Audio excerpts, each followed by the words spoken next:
Imagine going through life with a mind that doesn't shake, even when everything around you does. A mind that stays calm when others panic, that stays grounded when chaos erupts, and that sees clearly when emotions blur the truth. But let's be honest. How many times have you let anger control your actions, anxiety steal your peace, or stress cloud your judgment? The truth is, life will never stop throwing difficult moments at you. People will test your patience, plans will fall apart, the unexpected will always show up. But your reaction? That is always within your control. Today, you're going to discover how to train your mind to stay calm, no matter what happens around you. These aren't just feel-good ideas. They are practical, time-tested principles from the Stoics, men who faced war, betrayal, exile, and death, yet kept their minds still and unshaken. So get ready, because after this, the way you handle stress, anger, and frustration will never be the same again. But before we begin, I want you to do something powerful. Make a declaration in the comments right now. Starting today, I will not be moved. I am calm. I am stoic. You're not just writing words. You're planting a seed in your mind. The more you say it, the more your brain will believe it. And belief is the beginning of transformation. So write it down, and let's begin. Number 1. Practice cognitive eclipsing instead of reaction. There will always be moments that try to pull you out of your peace. A rude comment, a sudden insult, a betrayal from someone close, or even just a bad look from a stranger. In that instant, your mind is pulled toward reaction. You feel the fire rising, the chest tightens, the thoughts swirl fast, and in that split second, you are no longer calm. You are caught. But what if that moment wasn't a trap, but a test? What if instead of reacting, you could rise above? That's where the Stoic practice of cognitive eclipsing comes in. It's a powerful mental shift, and once you learn it, it will change how you experience every challenge. Cognitive eclipsing is not about suppressing what you feel. It's not pretending you're unaffected. It's about replacing the surface reaction with a deeper truth. It means letting a wiser thought rise up and cover the immediate feeling, like how the moon covers the sun during an eclipse. You still know the sun is there, but it no longer burns you. Let's say someone insults you. The natural reaction is to take it personally, to get angry, to fight back. But the Stoic doesn't stop there. The Stoic pauses, then reframes. He doesn't ask, "Why would they say that about me?" Instead, he asks, "What kind of pain must they be in to speak like that?" He looks at the insult not as a personal attack, but as a mirror of the other person's suffering. That shift changes everything. The moment is no longer about ego. It becomes an opportunity to understand, to stay centered, and to hold on to peace. What could have been a battle becomes a lesson. Now, this isn't always easy, especially in the beginning. Your instinct will still try to pull you into reaction. Your body will still feel the heat. But that's the moment to practice. That's the moment you breathe. That's the moment you remember. This is just a moment. I do not have to be moved. It's not about denying what's happening. It's about choosing the lens through which you see it. The Stoic doesn't lie to himself. He just refuses to give power to the lie of the moment, that someone else's chaos must become his own. Seneca once wrote that we suffer more often in imagination than in reality. What he meant is that most of our pain comes not from the event, but from the meaning we attach to it. And meaning can be changed. That's the power of eclipsing. You take the story your emotions want to tell, and you rewrite it from a higher place. Here's how you can practice this every day. When something upsets you, pause. Don't respond immediately.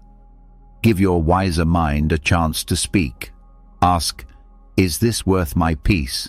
Or, what's the truth behind this reaction? And then cover the feeling with that truth, not to hide from it, but to rise above it. Do it over and over, with small things first. A slow driver, a rude cashier, a delay in your plans. Let each moment be training. Build your strength like a muscle. Soon, you'll start noticing that you're no longer triggered by the things that used to shake you. That's progress. That's Stoicism in motion. Marcus Aurelius reminded himself daily, you don't have to turn this into something. It doesn't have to upset you. That's eclipsing, the understanding that you choose what the moment becomes. And here's what's beautiful. Once you stop reacting to everything, your energy comes back. Your clarity sharpens. You feel more in control, more grounded. And the people around you, they feel it too. They see that calm in you, and it either softens them or exposes them. Either way, you win, because you stay still, you stay centered. So the next time you feel the fire rise, don't fight it. Eclipse it. Cover the emotion with wisdom. Let the insult become data, not danger. Let the moment become reflection, not reaction. And over time, calm won't be something you practice. It'll be who you are. That's the Stoic path. Not to escape life's mess, but to walk through it with grace. To train the mind not to be cold, but to be clear. And to remember always that the only real power anyone has over you is the power you hand over in your reaction. Don't hand it over. Not today, not ever again. Number 2. Assign an impermanence rating to every emotion. There's a moment, right after something upsets you, when it feels like the emotion will last forever. The anger is sharp. The sadness is deep. The anxiety is loud. In that instant, it feels permanent. But the truth is, it rarely is. The mind gets tricked. It confuses intensity with endurance. But Stoicism teaches a different way, a wiser way. And it starts by asking a simple question. How long will this last? This is what it means to assign an impermanence rating. When an emotion rises, before you act on it, pause and give it a score. Ask yourself, will this still matter in an hour, a day, a week, a year? Rate it. Give it a shelf life. Not every emotion deserves long-term space in your mind. Most of them burn fast, then fade. Let's say you're angry because someone cut you off in traffic. In that moment, your body tenses, your mind wants revenge, and your mouth prepares a reaction. But ask, will this matter tonight when you're eating dinner? Will this be important to your life in a week? Of course not. The emotion feels big, but it isn't built to last. It's just loud. Now apply this same rating to everything that disturbs your peace. Anxiety about a conversation, stress over a delay, embarrassment from a mistake. Before you allow these emotions to hijack your thoughts, slow down and rate them. Give them a number. Will this even cross your mind in 30 minutes? If not, it's not worth breaking your calm. Why does this work? Because the brain needs perspective, and in the heat of emotion, perspective disappears. Assigning a rating brings it back. It creates space between you and the feeling. The emotion becomes something you're observing, not something you're drowning in. The Stoics knew this well. Epictetus said, "It's not what happens that disturbs us, but our judgment about what happens." Assigning an impermanence rating is exactly that, a judgment, a conscious decision to say, this is temporary, this is not as big as it feels, this too shall pass.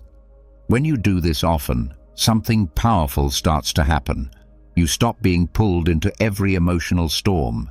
You begin to see that most of what upsets you is fleeting, just clouds passing through the sky. Some look dark and heavy. Some bring a little rain, but none of them stay forever, and that realization is freedom. Think about your past. How many things once felt like the end of the world, but now barely register as a memory? That's the nature of emotion. It screams in the moment, but fades with time. The problem is, in that scream, we make choices. We say things we regret. We act out of fear.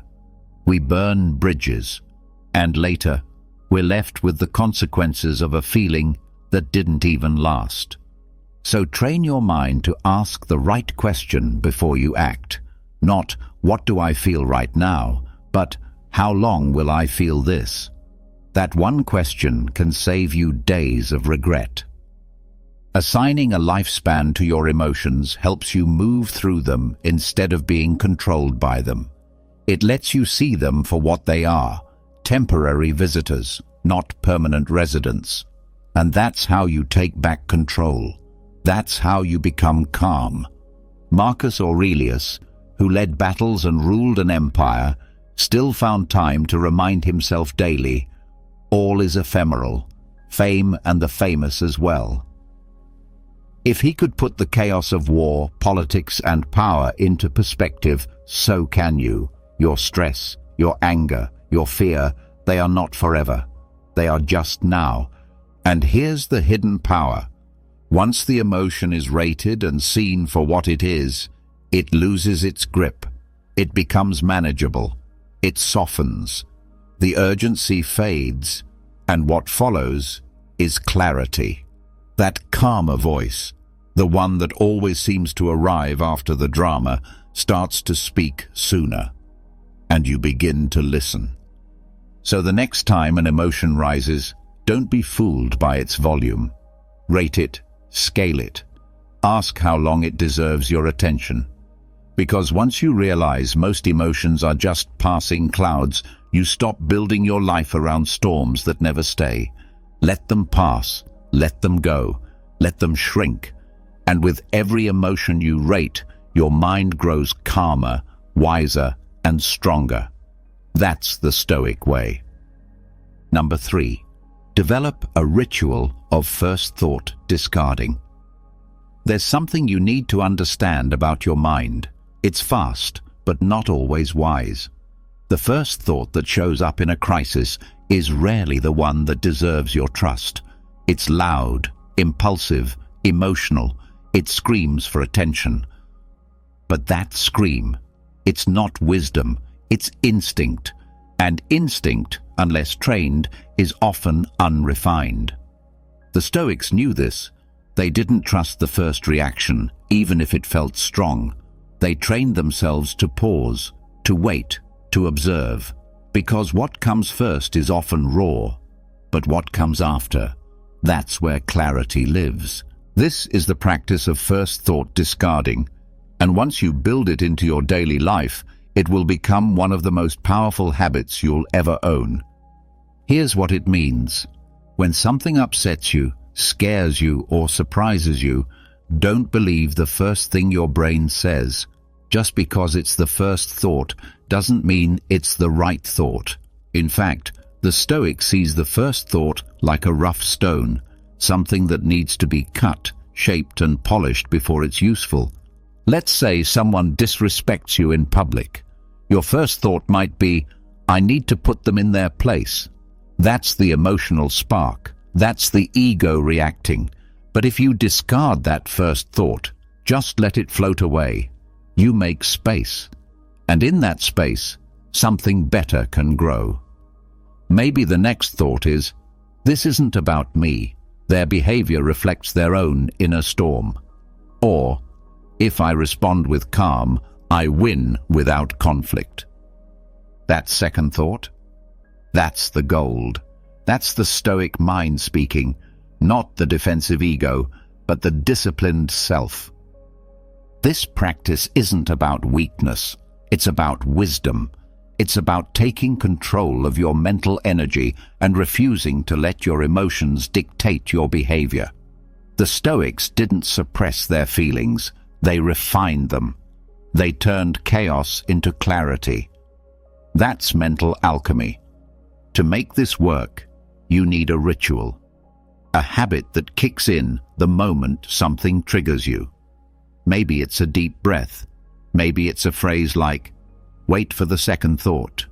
Maybe it's a mental image, throwing the first thought into a fire and watching it burn. Whatever it is, it needs to become automatic, because when pressure hits, you don't have time to debate. You need a tool that works fast. And here's the truth. The first thought will never stop showing up. But that's okay. You're not trying to silence your mind. You're training it. You're teaching it to think beyond the surface, to respond with strength, not speed. Marcus Aurelius wrote, "If it is not right, do not do it. If it is not true, do not say it." That kind of clarity doesn't come from the first thought. It comes from the second, or the third, or the one that shows up after silence. The first thought is a spark, but a spark can burn a house down, or it can light a candle. The difference is in what you do next. So next time you're angry, anxious, or overwhelmed, pause. Watch that first thought show up. Don't fight it. Just don't feed it. Let it pass. Then listen for the voice underneath. The one that doesn't shout, but whispers. The one that doesn't panic, but sees clearly. That voice, that's the Stoic in you. That's the part of your mind that has been waiting patiently beneath the noise, ready to guide you with calm and clarity. Make this a habit, every single day, with small things and big ones. When someone cuts you off in traffic, when a message triggers your pride, when a plan falls apart. Practice discarding, not to escape the world, but to rise above it. Because once you stop acting on the first thought, your life begins to change. You say fewer things you regret. You make smarter decisions. You handle chaos with grace. And slowly, the world begins to see you differently, not as someone who reacts, but as someone who rules their mind. And there is no greater strength than that. Number 4. Practice voluntary annoyance to build immunity. Most people live at the mercy of their irritations. A long line at the store. Someone talking too loud. A cold shower.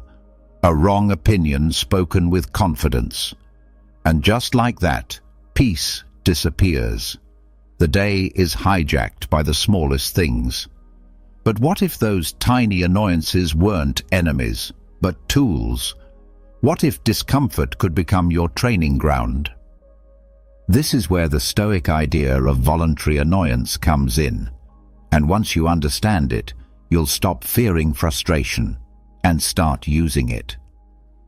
Voluntary annoyance means choosing small moments of discomfort on purpose, not because you enjoy suffering, but because you're building resistance. You're not punishing yourself, you're preparing yourself. It's like lifting weights for the soul. You do it when you don't have to, so you're stronger when you do. Let's break it down. You stand in the longest line at the grocery store when you could pick the shorter one. Why? Because you're not there to save time. You're there to train patience. You take a cold shower in the morning, not to suffer, but to prove that you don't need comfort to function.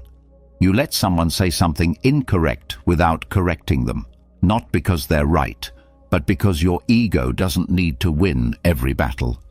Every time you do this, you're showing your mind that you're in control, not the irritation, not the discomfort, not the craving for ease. The Stoics were masters at this. Seneca would sleep on the floor, eat the simplest food, wear rough clothing, not because he had to, but because he wanted to stay free. He wanted to remember that peace doesn't depend on luxury. That control is internal.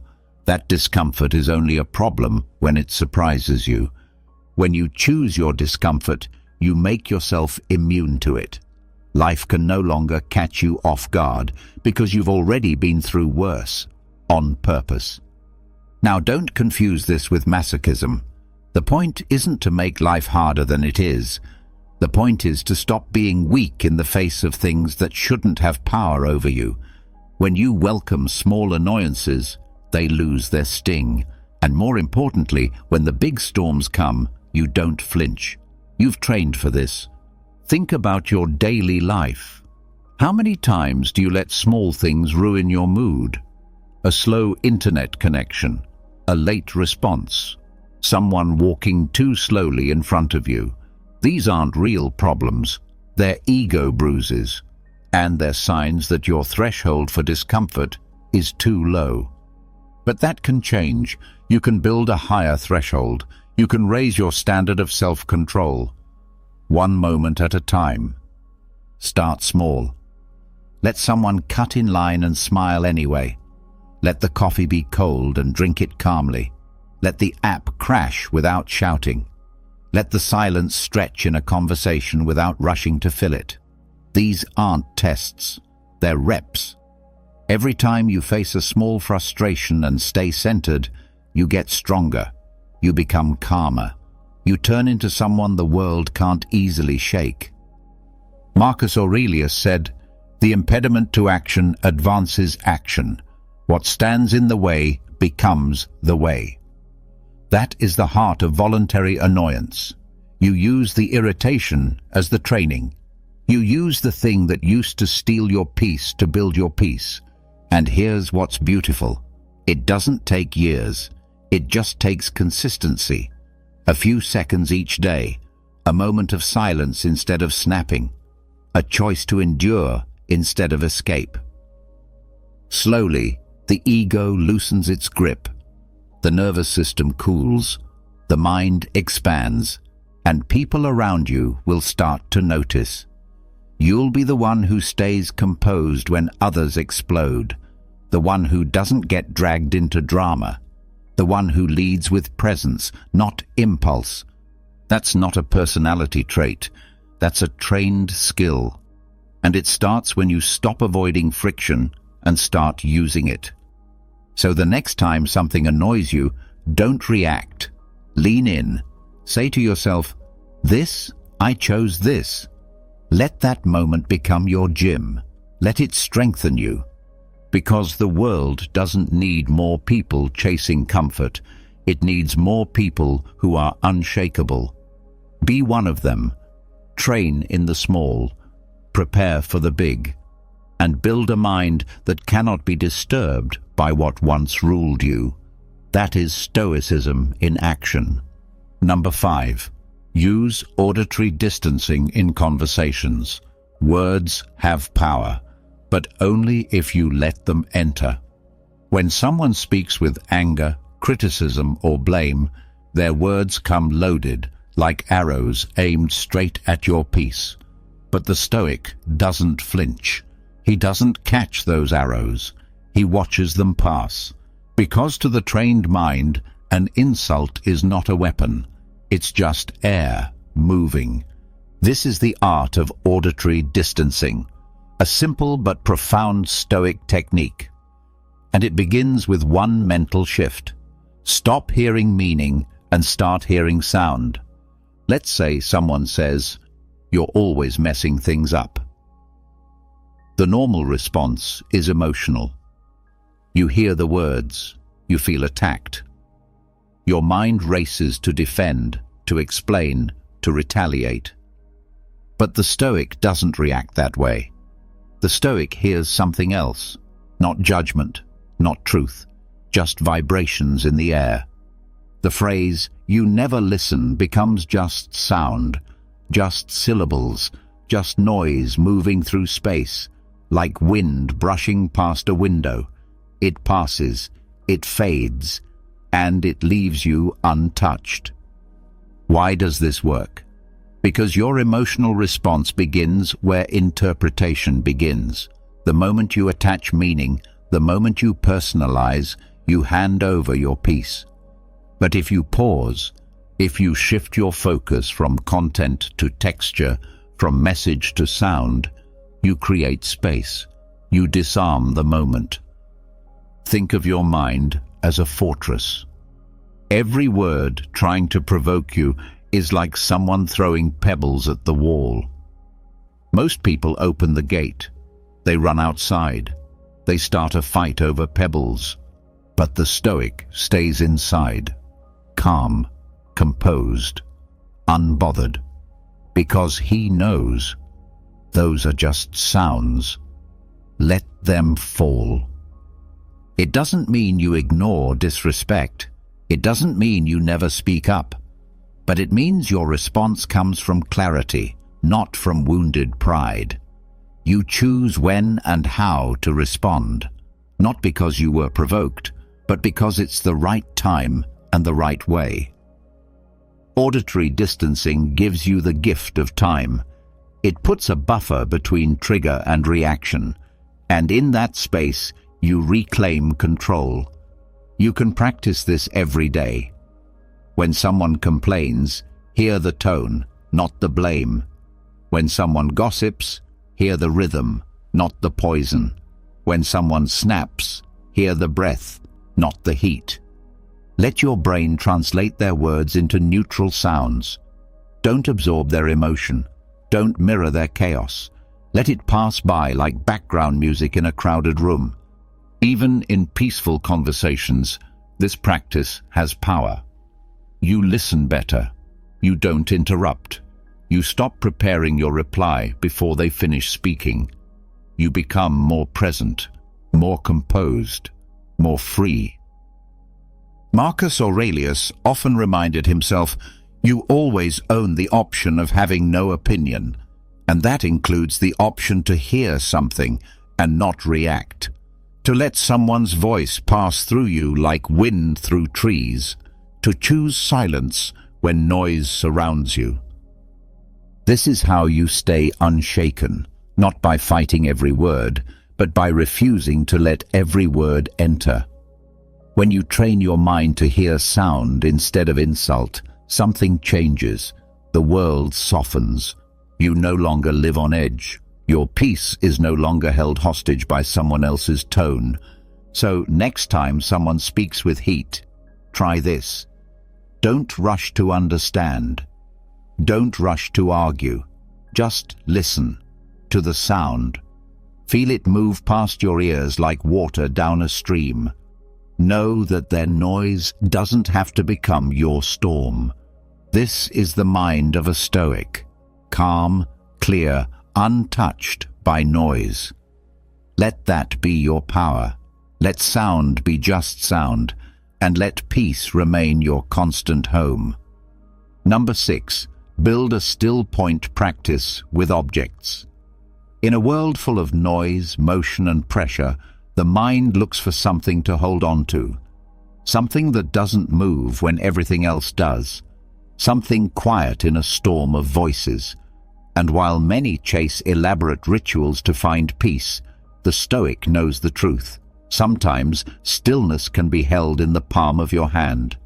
This is the practice of the still point, and it begins with something simple, a small, unmoving object, a stone, a coin, a leaf, something that doesn't speak, doesn't change, doesn't react. It just is. You don't need to assign it magical power. You don't need to pretend it carries hidden energy. That's not Stoicism. Stoicism is realism. The object is not a charm. It is a symbol, a companion of calm. You're not depending on it. You're learning through it. Here's how it works. In a moment of stress, when your thoughts spiral, when your heart races, when your environment spins faster than your breath, reach for that object. Hold it. Press it between your fingers. Feel its texture, its weight, It's silence. It is unaffected by your panic. It does not respond to the storm inside you. It stays as it is, still. And that stillness, it starts to echo in your nervous system. Your body learns through contact. When you touch something calm, your body begins to remember what calm feels like. The object becomes an anchor, not because it changes anything outside of you, but because it reminds you what you can choose inside of you. The Stoics sought symbols in daily life, not to worship, but to train. Epictetus carried a piece of wood to remind himself of his principles. Marcus Aurelius often wrote about returning to the inner citadel, a mental fortress untouched by the world. Your object becomes that fortress in physical form, something you can hold while you return to who you are. And here's the secret. This works best when the object is ordinary, a smooth river stone, a coin you've carried for years, a dried leaf you picked up on a walk. Nothing fancy, nothing rare. Its very lack of drama is what gives it power, because in the middle of chaos, you don't need more drama. You need simplicity. You need stillness. You need a point that doesn't move. Start carrying your still point with you, in your pocket, in your bag, on your desk. Keep it close, not to fix you, but to remind you. When a meeting gets tense, slide your thumb across the coin. When traffic builds and frustration rises, feel the edges of the stone. When you're about to say something sharp, press the object and say nothing instead. This isn't about superstition. It's about training. It's about embedding calm into your body so deeply that your fingers remember it, even when your thoughts don't. Over time, just touching the object will trigger a state change. Your mind will link it to steadiness, and in moments when you're tempted to break, you won't. Marcus Aurelius wrote, "Be like the rock that the waves keep crashing over. It stands unmoved, and the raging of the sea falls still around it." Your object is that rock, and when you hold it, you become it. No reaction, no panic, no collapse, just presence. And when people around you start losing their calm, talking louder, moving faster, acting impulsively, you'll be different. Not because the world got easier, but because you trained for it. You built stillness into your life, one small gesture at a time. So choose your object, keep it close, let it be your silent reminder. And when the moment comes, when life spins, when people push, when your old habits try to rise, touch the still point. Feel it. Become it. And watch how everything around you begins to lose its power to disturb. That's the Stoic way. Stillness, not because the world is quiet, but because you are. Number 7. Practice narrative swapping in the moment. There is a moment, right when stress hits, right when emotions rise, where your mind starts telling a story. It's quick, almost automatic, and usually it isn't kind. It says things like, "They're against me. This always happens to me. I'm failing. This is the end." That story, that's not reality. That's your reaction. The Stoic doesn't accept the first story. The Stoic rewrites it. This is the power of narrative swapping. It's not pretending. It's not sugarcoating. It's telling the truth, but telling the right truth. The truth that makes you stronger, not smaller. Let's say someone criticizes you harshly. Your brain wants to say, "They hate me, they're attacking me." But pause. Swap the story. Say instead, "They're hurting, and they're expressing it badly." That doesn't excuse the behavior, but it helps you not take it personally. It stops the flame from spreading. Or maybe you're facing failure. A job interview went wrong. A plan collapsed. The the story in your head? I'm not good enough. I'll never succeed. But the Stoic rewrites it. I'm in training. This is the forge, not the finish line. You change the script, and the emotion follows. Why does this work? Because thoughts shape feelings, and feelings shape reactions. Change the story, and you change everything that comes after. This is not about lying to yourself. The Stoic never runs from the truth, but they know there's more than one angle to any situation, and they choose the one that builds clarity instead of chaos. The wrong narrative feeds panic. The right one feeds peace. You can start practicing this today. The next time you feel overwhelmed, narrate what's happening, but do it consciously. Catch the first story. Pause. Then ask, is this story helping me or hurting me? If it's feeding fear, swap it. If it's fueling ego, reframe it. Speak a version of the truth that brings perspective, not pain. Think of your mind like a stage. The first voice that enters might be the critic, or the coward, or the victim. But you're the director. You decide who speaks next. Invite the calm voice, the wise one, the voice that sees the long game, not just the storm in front of you. Marcus Aurelius, writing in the middle of war and sickness, still found space in his journal to change the frame. When things went wrong, he didn't write, "Why me?" He wrote, "What is this for? What can I learn?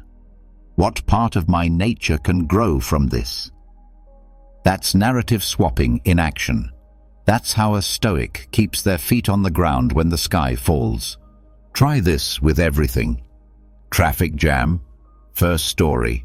This is wasting my time. Swap it. This is a chance to practice patience. Rejection. First story. They don't want me. Swap it.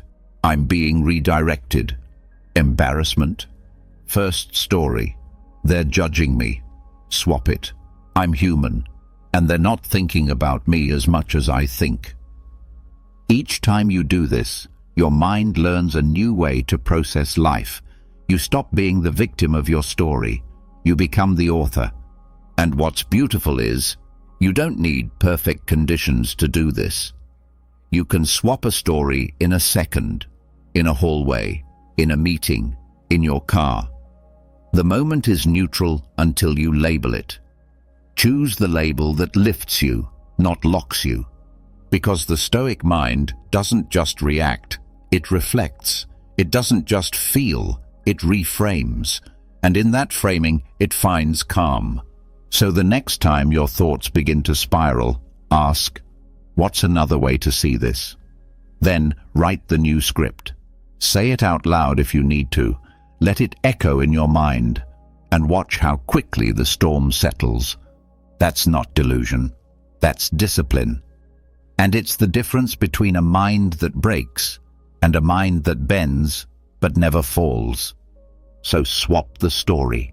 Find the strength inside the truth, and stay rooted in the version that brings you back to center, again and again. Number 8. Memorize a neutralizing mantra. There's a moment when emotion surges, when the body tenses, when your thoughts speed up, and in that moment, words can save you. Not the words coming at you, but the ones you say to yourself, quietly, internally, automatically. Words that don't excite, words that don't fight, words that simply anchor. This is the purpose of a neutralizing mantra. Not to make you feel better, not to cover the situation in false positivity, but to neutralize the emotional spike, to bring the mind back to the center, where it belongs. The Stoic doesn't chant to escape the world. He repeats to return to himself.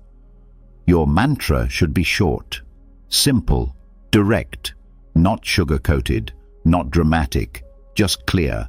Something like, let it pass through me, or it's just a moment. or even, "This is not me." These are not affirmations of power, they are acknowledgements of perspective. Because that's what most people lose in emotional storms: perspective. A rude comment becomes a threat. A delay becomes an insult. A failure becomes a verdict. But with the right mantra, the spiral is interrupted. The chaos doesn't vanish, but it no longer grips you. You become the eye of the storm, not its debris. Think about your brain like a hallway. When panic kicks in, doors start slamming. The noise gets loud. You feel trapped. But your mantra? That's the emergency exit. It doesn't erase the noise, but it shows you the way out. Here's how to build this into your day. Pick one phrase. Just one. Write it down. Repeat it mentally when things are calm. Say it again when things are difficult. Say it especially when you feel yourself slipping, when your pulse jumps, when your thoughts speed up, when your breath gets shallow. Let the mantra be your return signal. And don't just say it once. Repeat it until your nervous system gets the message, until your body remembers what calm feels like, until your brain stops chasing the story and starts returning to stillness. This is what Marcus Aurelius did. His entire journal is filled with self-spoken reminders. You have power over your mind, not outside events. This too is part of the plan. It is not things that disturb us, but our opinions about them. These were his mantras, not for others, for himself, for the battlefield of the mind. And you don't need 1,000 different ones. Just one. One phrase that fits like armor. One sentence that wraps around your nerves like a shield. Not to protect you from life, but to protect you from your own reaction to life. Let's say someone criticizes you. You feel the sting. You feel the urge to defend, to lash out, to explain. But you repeat, "It's just a moment." And just like that, space opens, breath returns. You step back, not physically, but mentally. Or you're anxious about something that hasn't happened yet. You feel the chest tighten. But you say, "Let it pass through me." And the fear moves like wind through branches, not stuck, not clung to. The repetition isn't magic, it's training.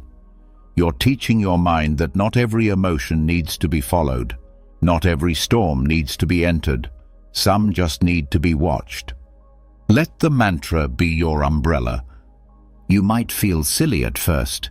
You might doubt its power, but keep repeating it. Over time, your brain will begin to associate the phrase with calm. Like a muscle, your mind will remember, "This is the part where I don't react. This is the part where I stay seated." And that, right there, is freedom. So choose your phrase. Make it yours. Make it steady. And when life gets loud, repeat it like a rhythm.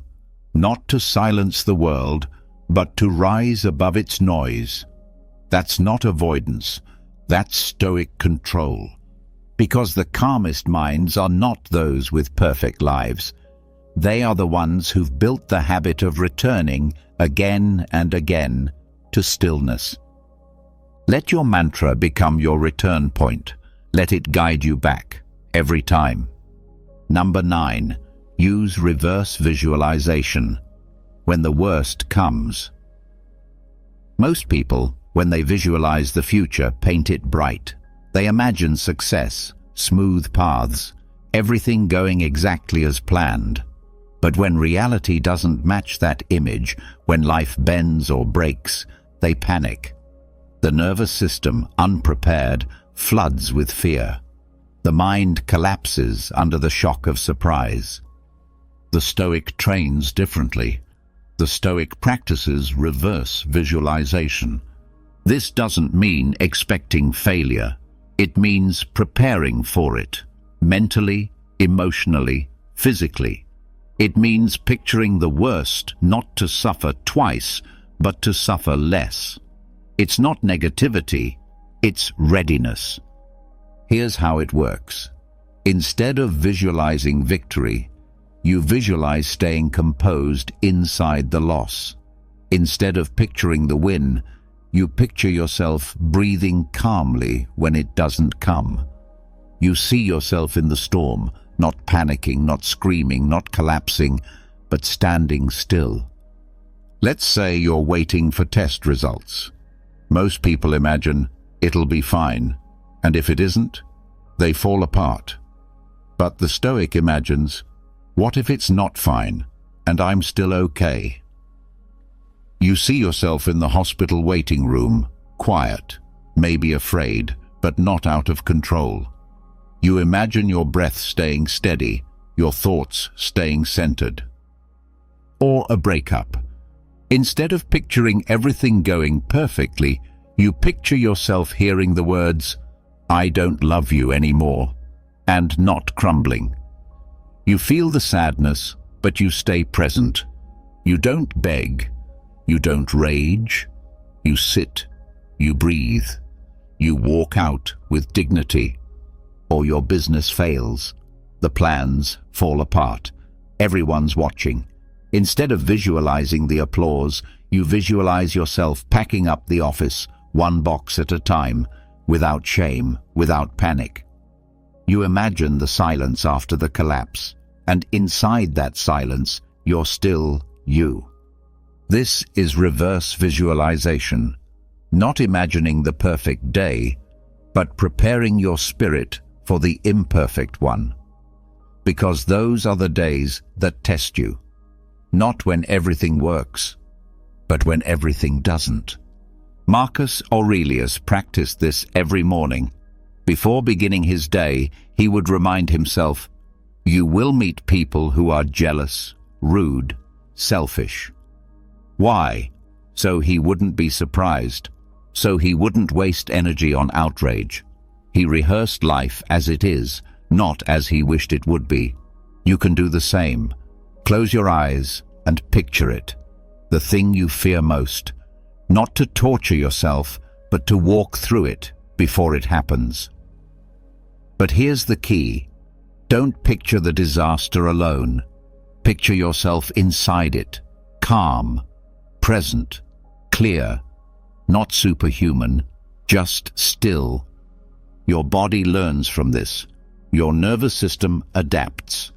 The next time fear tries to rise, it finds less room, because you've already been here. You've trained for this. This doesn't mean you want failure. It means you won't be owned by it. It means your peace doesn't depend on everything going your way. It means the world can fall, and you don't have to fall with it. And what's strange, but beautiful, is that this practice makes you more confident. Not because you think bad things won't happen, but because you know you'll survive them if they do. You've walked through the fire in your mind. You've held stillness in the imaginary storm. So when the real storm comes, you don't flinch. You meet it. You move through it. And something ancient within you says, "We've done this before." That is the Stoic difference. That is true preparation. So tonight, before you sleep, or tomorrow before you face your day, practice reverse visualization. See the hard thing. Walk into it mentally. Feel the pressure and breathe. Stay. Don't run. Train your calm like a muscle, because it's not about fearing the worst. It's about knowing you've already met it in your mind and still found peace. And that peace, that becomes your shield. Reverse visualization doesn't remove pain. It just keeps it from owning your soul. It teaches you that even in collapse, you are whole, and that calm, even in crisis, is a skill you can choose. Choose it, practice it, and when the wind comes, you'll already be rooted. Number 10. Apply the 100-year rule in conversations. Words feel heavier when they're fresh. An insult delivered today feels like it will echo forever. A harsh tone, a disrespectful comment, a petty argument, it all seems massive in the moment. But what if you could step outside the moment? What if you could zoom out so far that the offense vanishes into nothing? That's the power of the 100-year rule. A mental trick, a Stoic time machine, one that moves your mind from right now to what will still matter when right now is ancient history. Here's how it works. The next time someone disrespects you, raises their voice, says something cruel, accuses you unfairly, don't fight back immediately. Don't take the bait. Pause. Then ask yourself, in 100 years, will this matter? Will this conversation still exist? Will anyone even remember what was said? Will you? Almost always, the answer is no. The tension, the heat, the ego, all dissolve in the face of time. The argument you're tempted to win now, it's dust in the scale of a century. The drama you're pulled into, it loses all meaning when you fast forward far enough. Not because it wasn't real, but because it was never truly important. The Stoics were masters of this perspective. Epictetus reminded us constantly, it's not the things themselves that upset us, but our judgment of them. And time? Time destroys judgment. Time reveals what was just noise pretending to be thunder. So picture it. You're in a conversation that's getting heated. Someone's pushing your buttons. Your pride wants to respond. Your mouth wants to defend. But instead your mind whispers, 100 years from now. And suddenly, the volume drops. The urgency disappears. You're no longer a soldier in the battle. You're the mountain watching the storm. This isn't about dismissing people. It's about reclaiming your peace. It's about realizing that most of the things we argue about are microscopic in the grand story of existence. Will your legacy really be shaped by whether you had the last word in an argument about being right on a Tuesday afternoon? Use the rule in real time. Someone sends you a nasty text. Before you reply, pause. 100 years. A coworker throws you under the bus in a meeting. Breathe. 100 years. A stranger disrespects you in traffic. Smile. 100 years. These aren't just annoyances, they're practice, moments to rise, not react. The 100-year rule also helps you protect your energy, because your time, your focus, your inner calm, they're all limited. Why spend them on something that won't even be a memory in a decade, let alone a century? And what's even more powerful, when you apply this rule, the other person often senses it. They feel your stillness, your refusal to escalate, and sometimes they deflate. Their anger has nowhere to land. Their need for drama meets your unshakable presence, and it fades.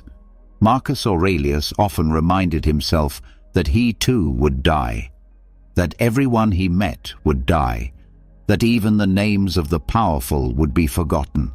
Not to be morbid, but to gain clarity, to shrink the moment into something manageable, something small enough to walk past without needing to fight it. You can do the same. Make it a habit. When the moment feels like everything, zoom out.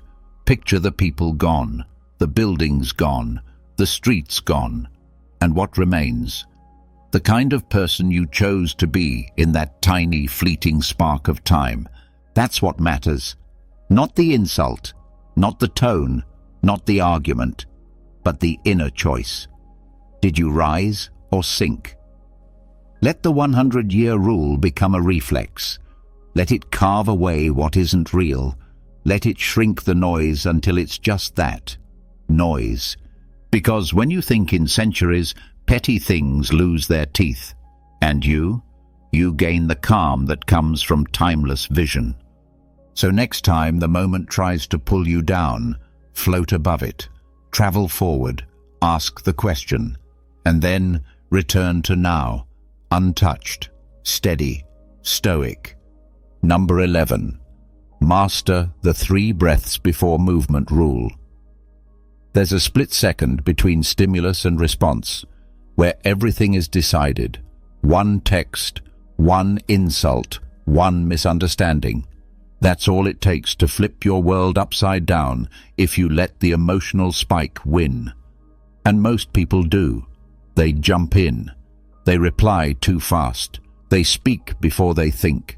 They act while the fire is still raging inside. The Stoic? He waits, not because he's scared, but because he's trained. This is the discipline of the 3 breaths before movement rule. It's simple, it's quiet, it's invisible, but it's one of the most powerful mental habits you'll ever build. Before you say anything, send anything, decide anything, pause, and take 3 slow, intentional breaths. Not shallow, not rushed. 3 full breaths. In, hold, out, again, again. That's it. 3 moments of presence before you take action. This isn't about meditation. It's about protection. Protection from the storm inside you. Protection from the part of you that wants to rush into conflict, that wants to prove a point, that wants to win, no matter what it costs. The Stoic understands this. The first reaction is rarely the right one. The first breath carries adrenaline. The second breath carries awareness. The third breath carries choice. That third breath. That's where the wise decision lives. Let's say someone says something hurtful in a conversation. Your instinct is to bite back, defend, attack, correct. But you pause, 3 breaths, and in those few seconds the heat starts to lower. Your chest loosens, your vision widens, and suddenly what felt like an emergency now feels like a choice. Do I really need to respond? What's my goal here? Will this bring peace or more chaos? And if you still choose to speak, you speak from a cooler mind, not a burning one. That difference can save a relationship. That difference can prevent regret. Or maybe it's a message. You read something sharp, something passive-aggressive, something that makes your fingers race across the keyboard. You're ready to hit send, but instead you stop. 3 breaths. Hands still. Mind active. You ask yourself, what am I trying to build right now? Is this about being right or about being effective? The Stoic knows that words spoken in anger are like arrows shot blindly. You might hit your target, but you might also wound the thing you were trying to protect. And there's no pulling an arrow back once it's left the bow. Marcus Aurelius said, "If you are disturbed by anything external, the pain is not due to the thing itself, but to your estimate of it, and this you have the power to revoke at any moment." The 3 breaths are your moment. The space to revoke the pain, to revoke the reaction, to choose again. This practice doesn't take hours, it takes seconds, and yet it rewires your whole nervous system over time. You go from reactive to responsive, from impulsive to intentional, from emotional to anchored. And here's what's beautiful. No one even has to know you're doing it. It's invisible strength. In a conversation, while someone raises their voice, you're breathing. While someone complains, you're breathing.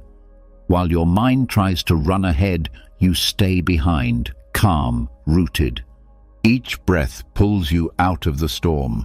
Each breath reminds you that you are not the emotion, you are the observer of it, and the observer always has the power to wait. This is not weakness. This is not passivity. This is strategy. This is emotional aikido. Let their energy pass through. Let your ego dissolve before you move. So build this habit like a muscle. Practice when it's easy, so it's there when it's hard. Before you speak, before you move, before you act. Always 3 breaths, a ritual, a command, a shield. Because the difference between peace and regret often lives in 3 seconds. Use them, protect them, master them. Let those 3 breaths become the gate that only wisdom can pass through, and let everything else remain outside. Number 12. Use micro-death reflection during panic. Panic doesn't ask for permission. It crashes in, fast, loud, overwhelming. Your heart pounds, your breath shortens, your thoughts scatter like birds from a tree, and in that moment, everything feels urgent. Everything feels like it matters, but the truth, most of it doesn't. Not in the big picture, not when seen through the lens of mortality. This is where the Stoic turns to one of the most powerful tools of all, micro-death reflection. A mental practice that brings the mind back to truth, fast. It starts with a single question, quiet but sharp. If this was my last hour, is this where I want my energy to go? Not to dramatize, not to scare, but to clarify. The Stoics didn't shy away from death. They used it. They looked it in the face not to feel fear, but to feel freedom. Because when you truly grasp that time is finite, you stop wasting it on things that shrink your soul.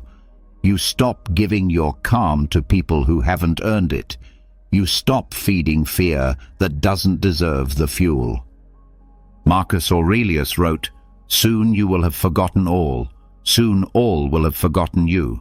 Not as a cold truth, but as a reminder that this moment of panic, this surge of emotion, this temporary storm, it will be nothing soon, forgotten, gone. When panic hits, the Stoic zooms out, not emotionally, but existentially. Let's say you're overwhelmed.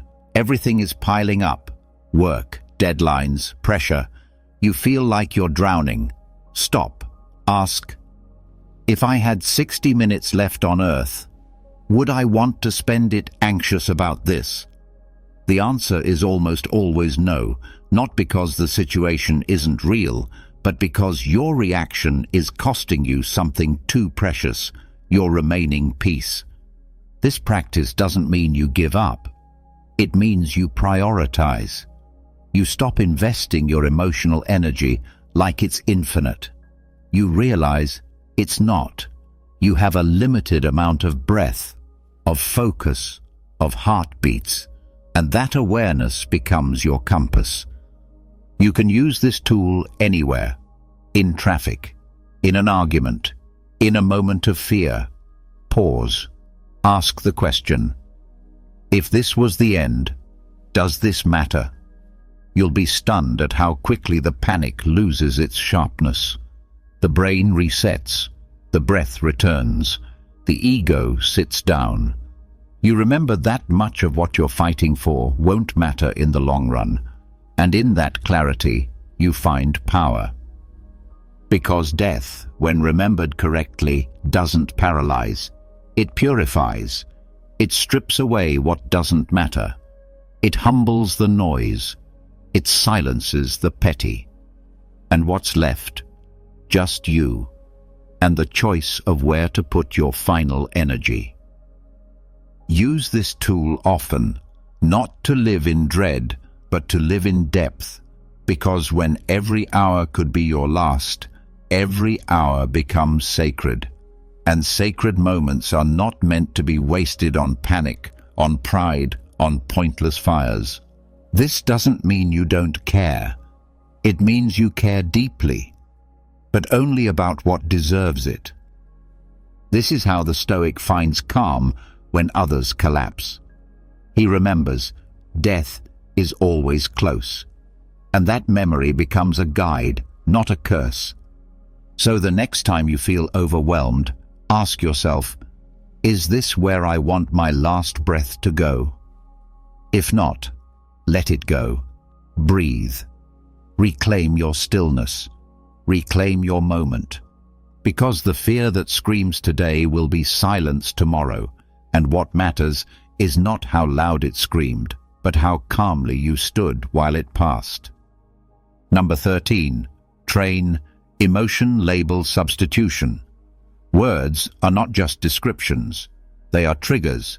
Say rage, and your body reacts one way. Say tightness in the chest, and it reacts differently. Same emotion, different label. And that difference? That's where the Stoic finds control. This is the practice of emotion label substitution. It's not suppression. It's not pretending. It's precision. It's learning how to name what you feel without making it bigger than it is. The untrained mind says, "I'm angry." That word, angry, ignites a full-body storm. The shoulders rise, the heart pounds, the voice sharpens. But the Stoic takes a different path.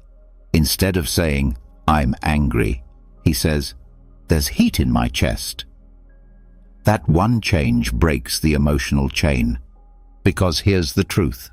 Your mind reacts not just to feelings, but to the names you give those feelings. Call it rage, and the volcano erupts. Call it heat, and the body cools faster. Call it fear, and you feel powerless. Call it fast-moving energy, and you start to breathe again.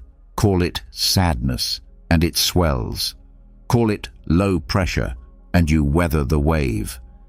The Stoic doesn't ignore emotion. He observes it like a scientist, neutral, curious, precise. He doesn't say, "I'm scared." He says, "My thoughts are moving quickly." He doesn't say, "I'm overwhelmed." He says, "There's tension in my mind." Each phrase creates space between self and feeling, space to choose, space to calm. This isn't about dumbing things down. It's about shrinking them to size. Because emotions are like shadows, they seem larger when you stare from the wrong angle. But if you step back, change the light, use a different word, the shadow shrinks. And when the emotion shrinks, your power grows. Let's say someone insults you in front of others. The old label is humiliation. That word activates shame, anger, and pride all at once. But what if you label it differently? Try social discomfort or ego tension. Suddenly, it's something you can handle, something your body can sit with, not explode through. Or anxiety. Call it a crisis, and your brain spirals. But call it movement in the body, and your breath starts to regulate. You remember, it's just sensation. It's not a command. Marcus Aurelius, one of the most powerful men in history, used this method in his meditations. He would take painful events and strip them of drama. "This is not a tragedy," he'd write. "It is merely change, rearrangement. Rearrangement is nature." That is label substitution. That is reframing reality to gain command of it. You can train this in real life. When a feeling rises, don't react, rename. Write it down if you have to. Don't say, "I'm panicking." Say, "There's tightness behind my ribs." Don't say, "I'm furious." Say, "I'm experiencing heat and tight speech." You're not dismissing emotion. You're reducing its volume, turning the fire into something that can be handled with bare hands. The words you use are the handles your brain grabs onto. Sharper words cut, softer words hold. Change the word, and you change the grip. Try it today. The next time something shakes you, stop and relabel. Find the simplest, most neutral description possible. Turn emotion into weather. Turn reaction into data. And suddenly, your storm has borders. This is not weakness. This is strength. This is emotional intelligence sharpened to Stoic precision, the ability to feel without falling, the ability to name without inflaming. So train your vocabulary, make your inner language wise, and let each new label shrink the feeling into something your breath and your calm can hold. Because the Stoic doesn't fight emotion with force. He outsmarts it with clarity, one word at a time. Number 14. Ask, is this in my control or my preference? Not every disturbance is a disaster. Some are just disappointments dressed up as catastrophes. The email didn't arrive. The weather changed. Someone ignored your message. You're not devastated. You're inconvenienced. But in that moment, the mind doesn't make the distinction. It spirals. It tightens. It panics. Why? Because a preference was violated. And preferences, when confused with control, feel like betrayals.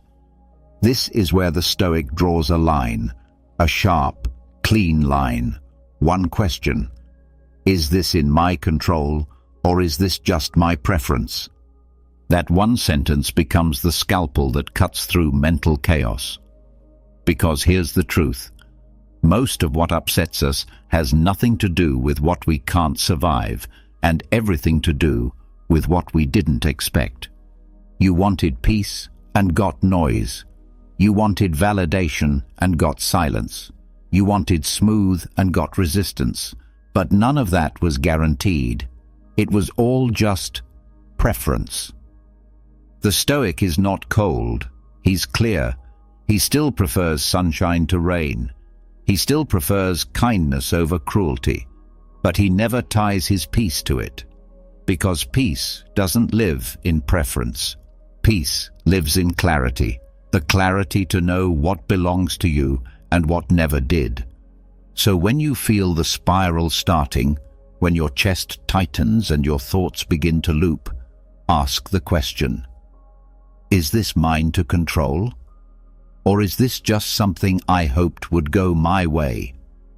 If it's yours to control, act, change it, move, speak, adjust. But if it isn't, if it lives outside your hands, then breathe. Let it go. Don't wrestle with smoke. Most panic isn't born from real threat. It's born from the gap between what we wish and what is. The Stoic closes that gap, not by shrinking the world, but by shrinking his attachment to how it should be. Let's say someone's rude to you. Your mind starts writing stories. Why would they say that? I didn't deserve that. They're so disrespectful. But stop. Ask, is this in my control? No. Their words, their tone, their attitude, that belongs to them, not to you. Is this my preference? Yes. You preferred kindness. You expected respect. But that's all it was, a preference. And the world is not built to honor your preferences. It's built to test your clarity. Epictetus was blunt about it. Some things are up to us, and some things are not. That's not theory. That's a boundary. A wall that protects your sanity. If it's not up to you, release it. If it is, own it. This practice turns life into a sorting process. Not judging, just sorting. Control or preference. If it's control, take responsibility. If it's preference, take a breath. And the result? You stop taking things personally. You stop trying to micromanage the weather, other people's emotions, the past, the future, the universe. You step back. You accept. Not because you gave up, but because you woke up. Peace is not when everything aligns with your wishes. Peace is when you no longer need it to. And what's incredible is that once you stop clinging to preferences, the world stops feeling hostile.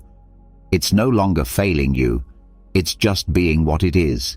And you're free to be what you are. Calm, centered, present. So make this question a daily mantra. Let it pop into your mind the second frustration rises. Control or preference? Let the answer guide your next move. Let it dictate your tone. Let it shape your breath. Because that one question, it's not just a mental trick, it's a doorway to a quieter mind. And behind that door is a version of you that doesn't break every time life bends. That's not detachment, that's power, that's Stoicism. Number 15. Visualize the observer on the hill. When life gets loud, it's easy to forget where you are. One moment, you're calm. The next, you're inside the chaos. Emotionally tangled, mentally hijacked, physically tense. You're not watching the storm anymore. You've become it. And in that state, everything feels urgent. Everything feels personal. Every word is a dagger.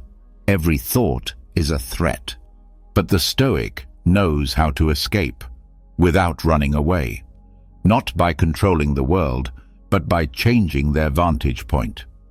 This is the practice of visualizing the observer on the hill, one of the most powerful, ancient tools for emotional clarity. And it begins with one mental image. You are standing on a high hill, overlooking the scene of your life. Down below is the situation, the traffic jam, the argument, the fear, the noise. But up here, where you are, it's quiet. You see it all, but you are not in it. You are not the reaction. You are not the panic. You are not the voice that wants to shout. You are not the body that wants to flee. You are the one watching all of it. This image creates space, and space is everything, because between you and your experience lies freedom. The freedom to choose how to respond. The freedom to stay grounded while everything below shakes. Let's say you're in a heated conversation. Tension builds. Your mind starts spinning. You feel your face flush. But in that moment, you close your eyes. Mentally, you take the elevator up. You climb the mental stairs. You reach the top of the hill. You see yourself down there, in the moment, and you watch, without judgment. From above, it looks different. The words aren't daggers anymore. They're just sound. The tension isn't life or death. It's just weather. Temporary, shifting, small. You can even take it further. Picture clouds moving over the scene. Picture wind passing through. Picture the self down below doing its best. Not broken, not weak, just human. And then picture your higher self, steady, silent, present, watching without needing to fix anything.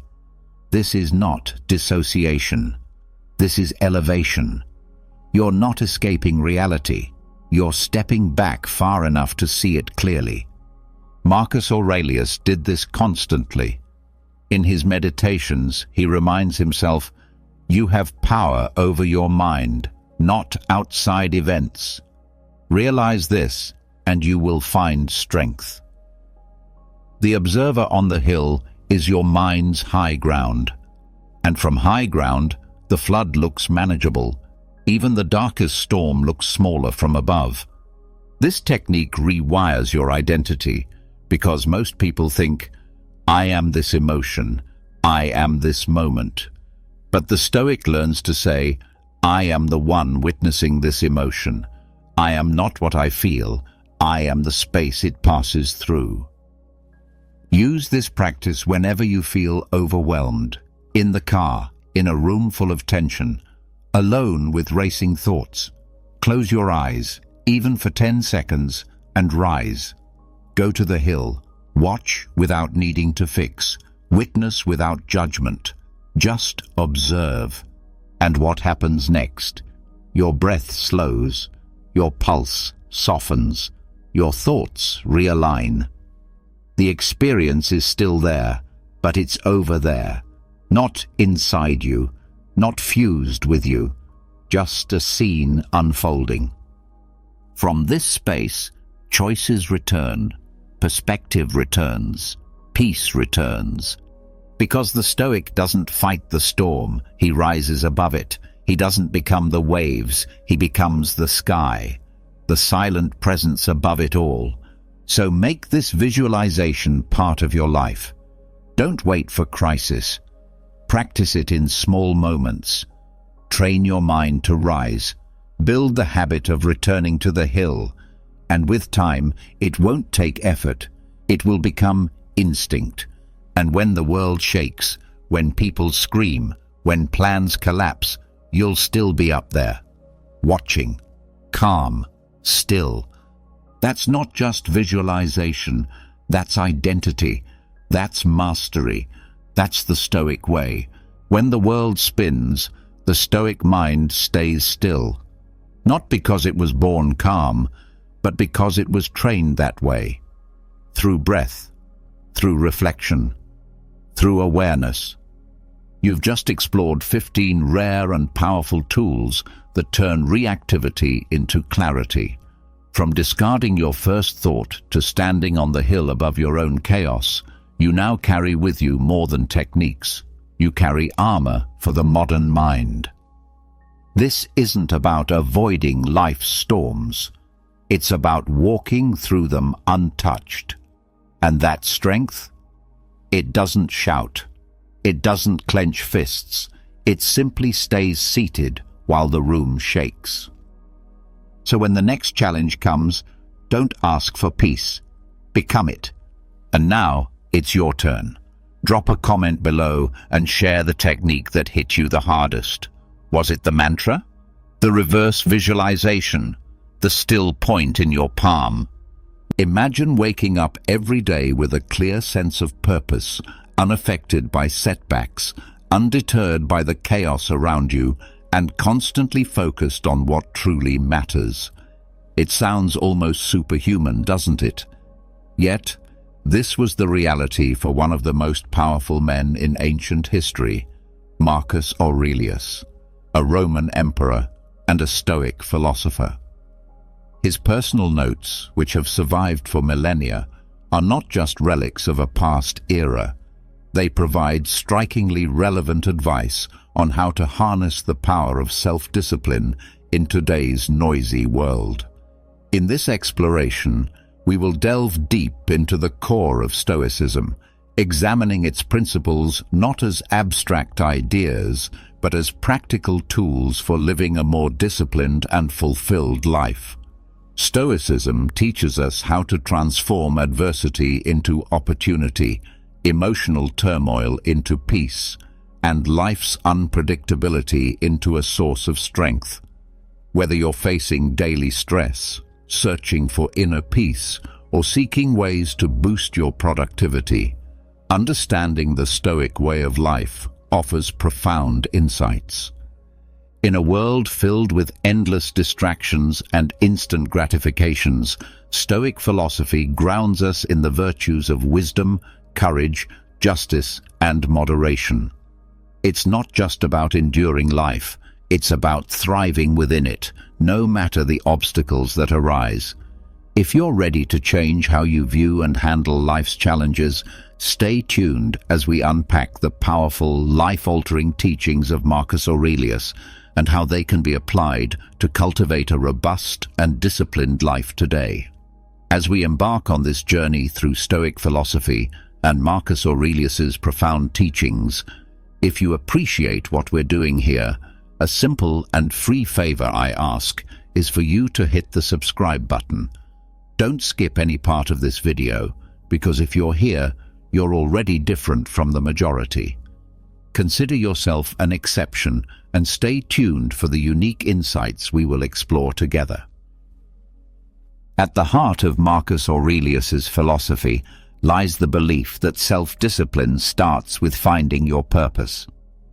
But what does it really mean to find your purpose? It's about discovering what truly matters to you, what drives you at your core, and aligning your daily actions with that deeper calling. Marcus Aurelius often wrote about living in agreement with nature, which, in Stoic terms, means understanding your role in the larger context of life and acting in harmony with your virtues.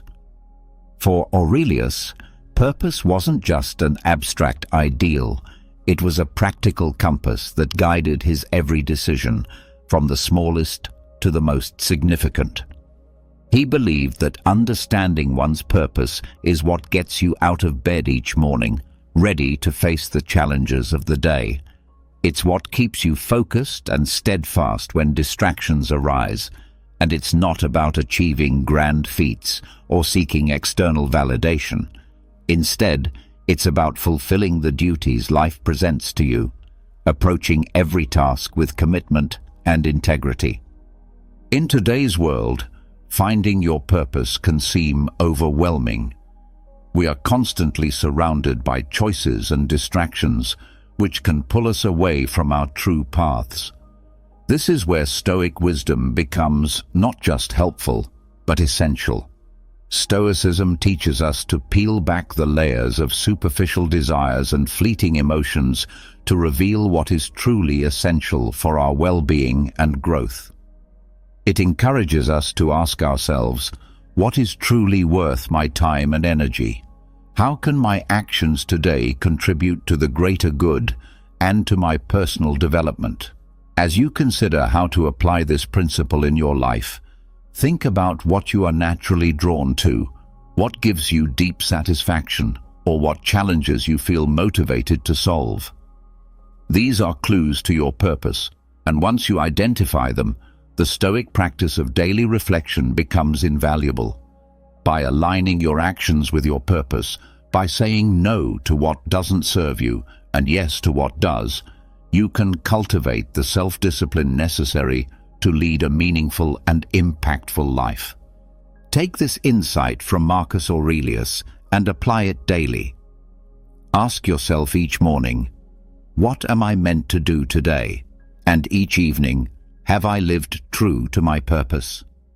Over time, this practice will not only build self-discipline, but also transform your life into a more purposeful and fulfilling journey. When Marcus Aurelius wrote about self-discipline, a recurring theme in his reflections was the importance of relying on oneself. To count on yourself is not just about self-reliance. It is a fundamental part of Stoic philosophy, which emphasizes personal accountability and independence. This doesn't mean isolating yourself or rejecting help from others. Rather, it's about recognizing that the ultimate responsibility for our actions, reactions, and personal growth lies within us. In Stoicism, focusing on what is within our control is paramount. Aurelius often discussed the power of the self in confronting whatever challenges life presents. By counting on ourselves, we tap into our inner resilience and strength.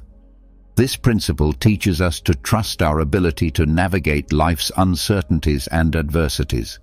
It's about building confidence, not through arrogance, but through competence, through a thorough understanding of our own capacities and virtues.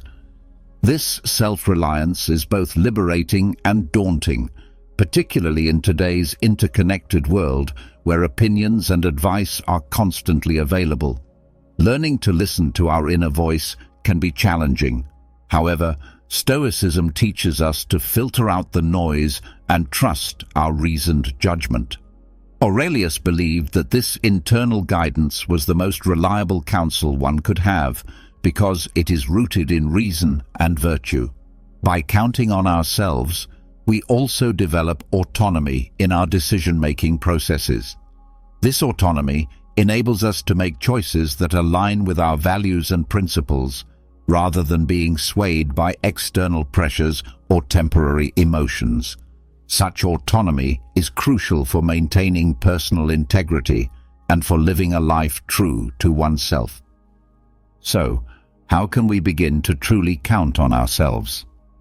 It starts with small steps, making commitments and keeping them, setting personal goals and working toward them independently, and taking time to reflect on our decisions and whether they align with our core values. Over time, these practices strengthen our self-discipline, making us more resilient and grounded in the face of life's challenges. Marcus Aurelius consistently emphasized the power of persistence, showing up not just in body but in spirit every single day. This practice is not about occasional monumental efforts, but about the quiet, steady dedication to daily tasks which collectively build a disciplined life. For Aurelius, showing up every day was synonymous with living in accordance with nature. To him, nature demanded not just existence, but active participation in life, contributing to the world through our actions, no matter how small or routine they might seem. Each day presented itself not as an arena for grand battles, but as an opportunity to demonstrate one's commitment to principles and duties. It is in the consistency, the everyday effort, where character is built and tested. In today's world, where distractions abound and motivation can be fleeting, the idea of showing up every day gains even more significance. It's easy to feel inspired one day and completely off track the next. This is where Stoicism teaches us the value of consistency. It's not the intensity of our actions, but the regularity that cultivates true discipline. This doesn't mean that every day needs to be a masterpiece of productivity. It simply means not allowing a day to pass unnoticed or unutilized. Whether advancing in our careers, improving our health, or deepening our relationships, progress in any area requires the simple, often overlooked commitment to show up every day. Moreover, showing up every day is deeply intertwined with the Stoic practice of mindfulness, being present in the moment and doing today's work today, without being burdened by yesterday's failures or tomorrow's worries. Marcus Aurelius wrote extensively about focusing on the present and doing the task at hand to the best of one's ability. This focus turns routine into ritual and effort into improvement. To cultivate this discipline, start small. Decide what showing up means for you. It could be as simple as writing a single paragraph of that book you've been meaning to write, doing a 5-minute workout, or spending 10 uninterrupted minutes with a loved one. The scale is not what transforms us. It's the act of showing up itself. Every day that you honor your commitment, you reinforce your willpower and build the resilience that is at the core of Stoic philosophy. By adopting this daily practice, you fully embrace the Stoic value of personal responsibility and the pursuit of self-improvement. You become a living embodiment of the principle that while we cannot control the outcomes of our actions, we can control the efforts we put into them. Through the consistent act of showing up, we develop the discipline required to lead a purposeful and fulfilling life. This Stoic practice, strongly supported by Marcus Aurelius, goes beyond simply making life intentionally difficult. It is about preparing yourself for the unpredictability of life, strengthening your resilience, and cultivating a deeper appreciation for what you have. Like many Stoics, Marcus Aurelius believed that voluntarily choosing discomfort helps fortify the mind against the inevitable times when life will impose discomfort upon us. This could involve foregoing certain comforts, enduring physical challenges, or simply practicing self-denial in small, everyday decisions. The logic behind this is straightforward. If you become accustomed to hardship, sudden adversities will not destabilize you. Essentially, you are training your resilience, building mental strength so that you can face life's challenges with calmness and composure. But why should we embrace discomfort in a world that continually offers us comfort? The answer lies deep within Stoic philosophy, which holds that growth often happens at the edges of our comfort zones. By willingly stepping into spaces that are less comfortable, we not only test our mental and emotional boundaries, but also expand them. This practice is not about punishing ourselves. Rather, it is about shifting our perspective. Comfort should not be seen as a necessity, but as a luxury we can choose to do without. By practicing voluntary hardship, we also nurture gratitude. It becomes easy to take the everyday comforts of life for granted, but when we occasionally go without them, we begin to appreciate them more deeply. Simple actions, such as skipping a meal, can enhance our appreciation for the food we have, or choosing to walk instead of driving might deepen our gratitude for our mobility and health. Additionally, voluntary hardship connects us to the reality that many people endure involuntary hardships daily. This awareness can foster empathy, humility, and a more profound understanding of the human condition, grounding us in the shared reality we have with others. So how can we incorporate this practice into our own lives? Start small. Choose something manageable, such as waking up an hour earlier than usual, limiting your technology use for a day, or opting for the stairs instead of the elevator. The important thing is not the scale of the hardship, but the regularity and intentionality behind it. Every act of voluntary discomfort is a step towards greater mental fortitude and self-discipline. This principle draws a clear distinction between what is and isn't within our control, urging us to focus only on the former. This seemingly simple idea can profoundly change our approach to life's challenges, reducing anxiety and fostering a deeper sense of peace and resilience. So, what exactly is within our control? According to Stoicism, it's primarily our actions, reactions, and judgments. Our thoughts, will, and responses are the areas where we hold power. Everything external, be it the weather, the actions of others, or global events, is beyond our direct control. Marcus Aurelius frequently stressed this point in his Meditations, noting that becoming upset or disturbed by things outside our control is not just unproductive, but harmful to our well-being. The practice of the dichotomy of control begins with this realization. While we can influence external events, we cannot control them entirely.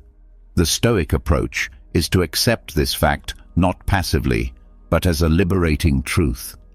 By focusing on our own actions and letting go of attachment to outcomes, we can maintain our tranquility and effectiveness regardless of what happens around us.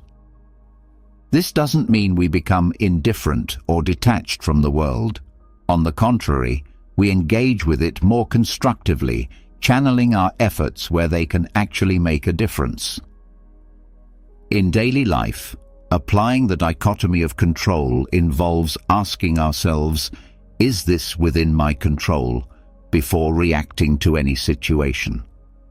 If it's not, the Stoic response is to let it go and move on.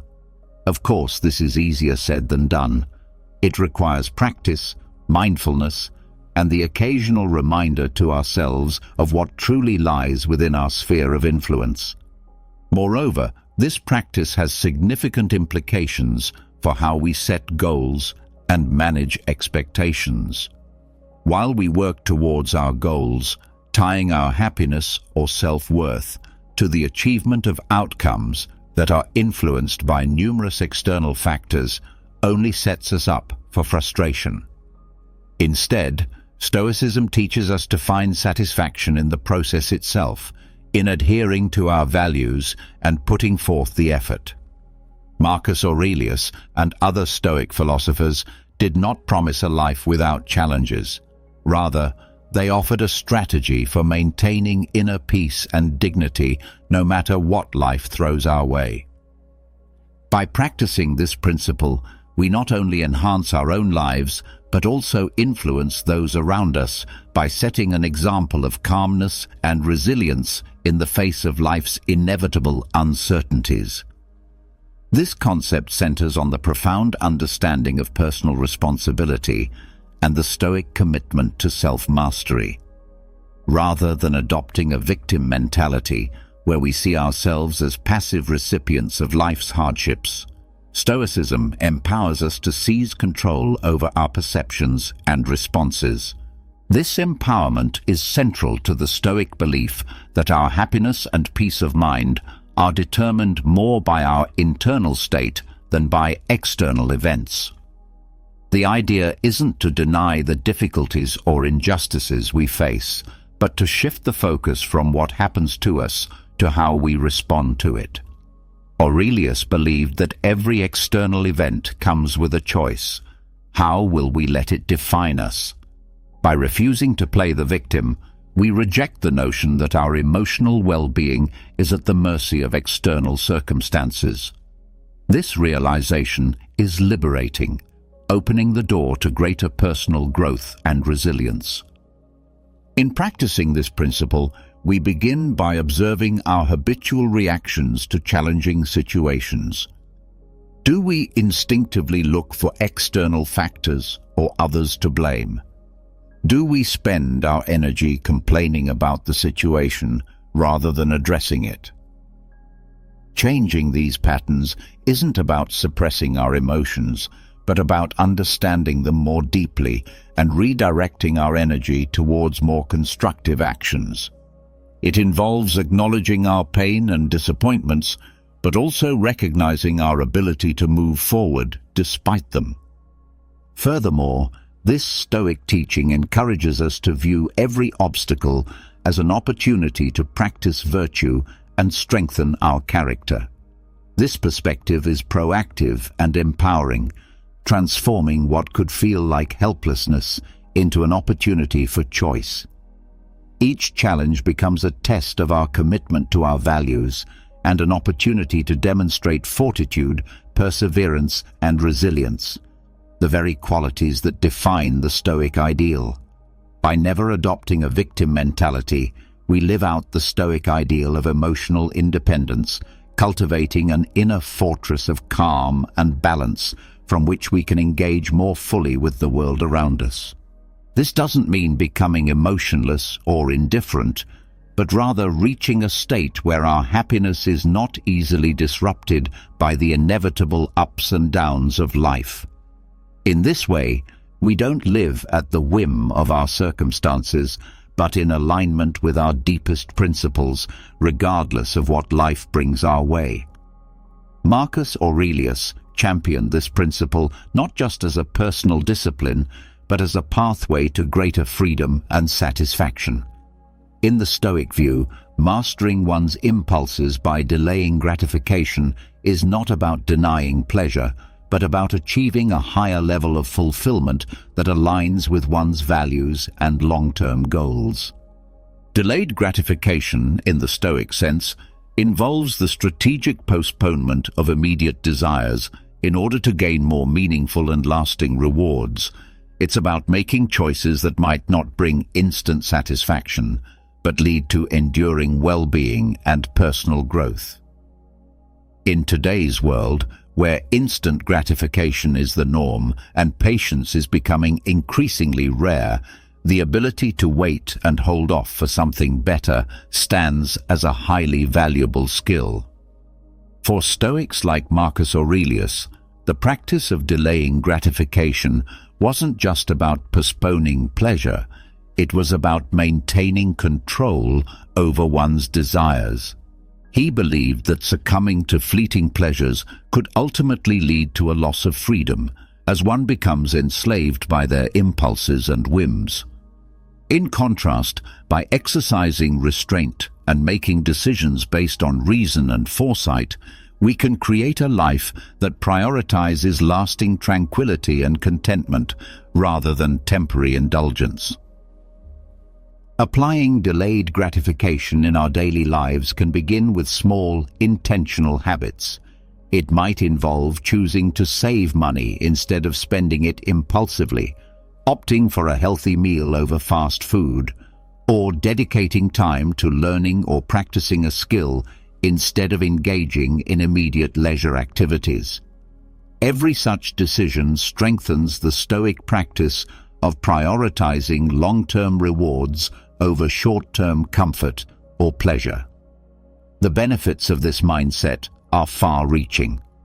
Research in psychology supports the Stoic belief, showing that people who can delay gratification tend to achieve better outcomes in areas such as their career, education, health, and personal relationships. These individuals are often better at managing stress, achieving their goals, and leading healthier, more fulfilling lives. The concept of delayed gratification goes beyond merely ignoring immediate desires. It's about cultivating mental resilience, the kind that helps one remain steadfast in their beliefs and focused on their goals, even in the face of doubt or skepticism from others.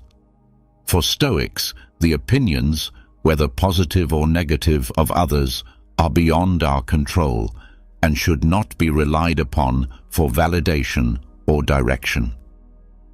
Marcus Aurelius often wrote about the importance of concentrating only on actions and opinions that lie within our control, asserting that true peace comes from within and is not disturbed by external judgments. This Stoic detachment is not about dismissing others, but about maintaining an internal locus of control. It teaches us to filter out external noise that does not serve our greater purposes or align with our values. In practical terms, ignoring the opinions of others is especially important in today's world, where feedback and criticism are abundant and often come with a click of a button. While constructive feedback can indeed aid growth, baseless or unfounded criticism should not steer us off our course. It is crucial to discern whether the criticism we receive is informed, well-meaning, and consistent with our core values. Practicing Stoic indifference means building a personal philosophy strong enough to withstand external pressures. This philosophy allows us to be confident in our choices, not from a place of arrogance, but from a deep understanding of our values and goals. Marcus Aurelius practiced this consistently, not just as an emperor, but as an individual striving for virtue in a complex world. The ability to ignore naysayers also builds emotional resilience, helping us become less reactive to negative opinions and more focused on our long-term vision. In a culture that places a significant emphasis on social validation, being able to step outside this cycle and remain true to oneself is both rare and powerful. By embracing the Stoic practice of ignoring critics, we not only protect our mental space, but also consciously choose where to invest our emotional energy. This practice allows us to avoid distractions and stay aligned with our internal dialogue, which ultimately shapes our lives. A key aspect of Stoicism is learning from the lives of those who have mastered the virtues we aim to cultivate. Emulating wise individuals is not about copying their behavior, but rather about drawing lessons from their examples to enrich our own character and decision-making. Despite his position as an emperor, Marcus Aurelius often expressed admiration for the qualities of others, whether they were historical figures or contemporaries. He saw the emulation of such individuals as a way to internalize their strengths and virtues. For him and other Stoics, wisdom was not merely abstract knowledge, but a practical guide for living well, which was best understood through the actions of those who applied these principles effectively. In the context of Stoicism, the choice of whom to emulate involves recognizing individuals who embody the Stoic virtues of wisdom, courage, justice, and temperance. These individuals could be historical figures, contemporaries, or even fictional characters from literature who exhibit qualities such as resilience, ethical integrity, and rational thinking. The key is to look for those whose lives provide a roadmap for facing challenges with grace and determination. Today, this practice calls for a thoughtful selection of role models whose values align with our own aspirations. It's more than mere admiration. It's about observing how these individuals navigate their lives, make decisions, and handle adversity. By doing so, we can learn from their approaches and integrate aspects of their mindset into our own lives to improve our conduct and choices. Emulating wise individuals helps bridge the gap between abstract Stoic principles and the actions we take in our daily lives. It makes these philosophical ideals more accessible and compelling as we see their tangible impact in the lives of those we respect. Through this practice, we engage in a dynamic form of learning and self-improvement that reinforces our commitment to growth and excellence. By surrounding ourselves with the influence of virtuous individuals, we set a high standard for our own behavior and decisions, moving us closer to becoming the wise people we aspire to be. This process is not simply about recounting events, but involves deep reflection on one's thoughts, actions, and responses each day.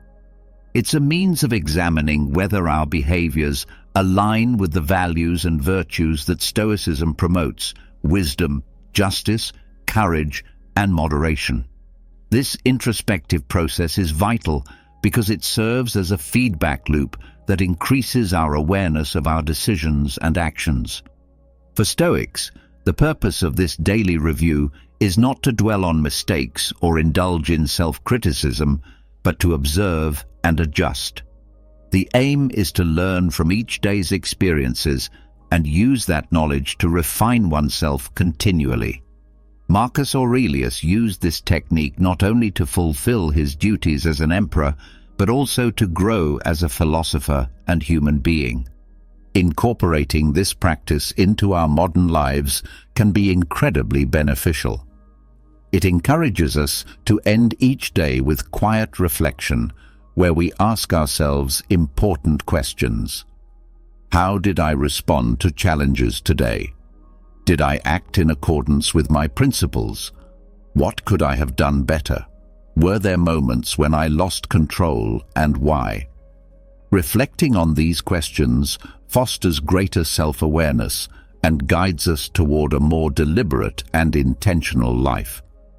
This practice can also bring a sense of peace and completion at the end of each day, allowing us to address lingering thoughts or stresses before they carry over into the next day. This is especially powerful in today's fast-paced world, where distractions often prevent us from focusing on our deeper goals. By reviewing our day honestly, we practice a form of self-accountability that is both gentle and rigorous. It's about recognizing our strengths while also acknowledging areas for improvement without judgment.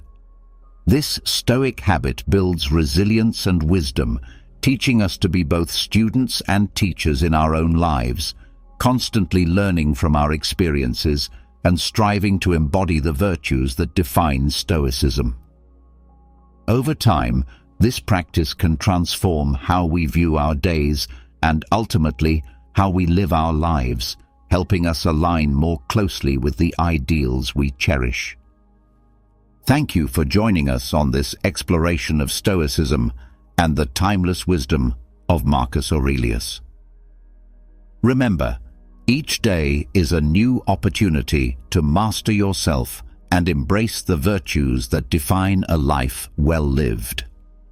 You don't really need anyone, or at least that's what it might seem like at first glance.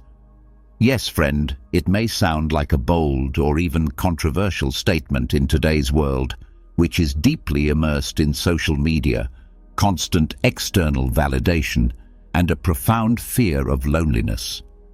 Yet, Stoic philosophy offers some valuable wisdom to counter this. You are enough as you are, your virtues, your flaws, and even those nagging doubts that sometimes keep you awake at night. The truth is, you don't need a partner to complete you, a friend to cheer you on, or an influencer on Instagram to guide your life. Everything required for your happiness is already within you. The challenge is learning how to be your own best companion.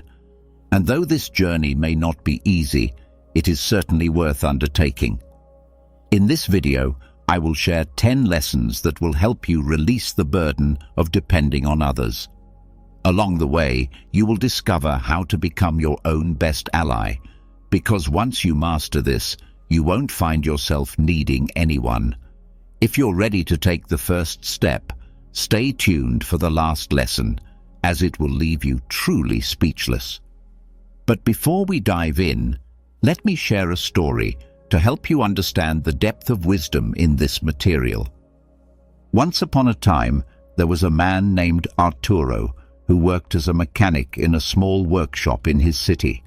Arturo was well known for his exceptional skill with tools, but he was also known for relying heavily on others to make important decisions in his life. He often turned to his friends and family for advice before taking any significant step.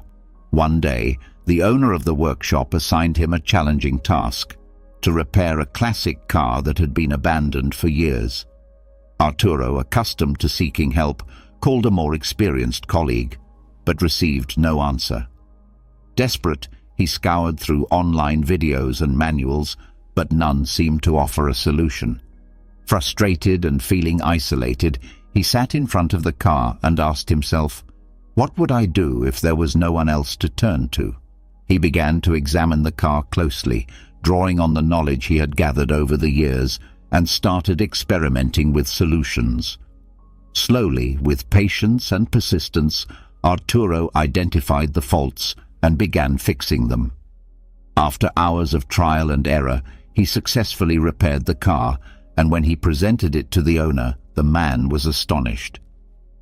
"I thought you'd need help to fix it, but you did it on your own. How did you manage?" the owner asked.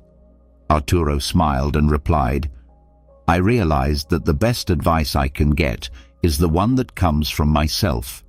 When you trust your own ability to solve problems, you discover you have more tools than you ever imagined."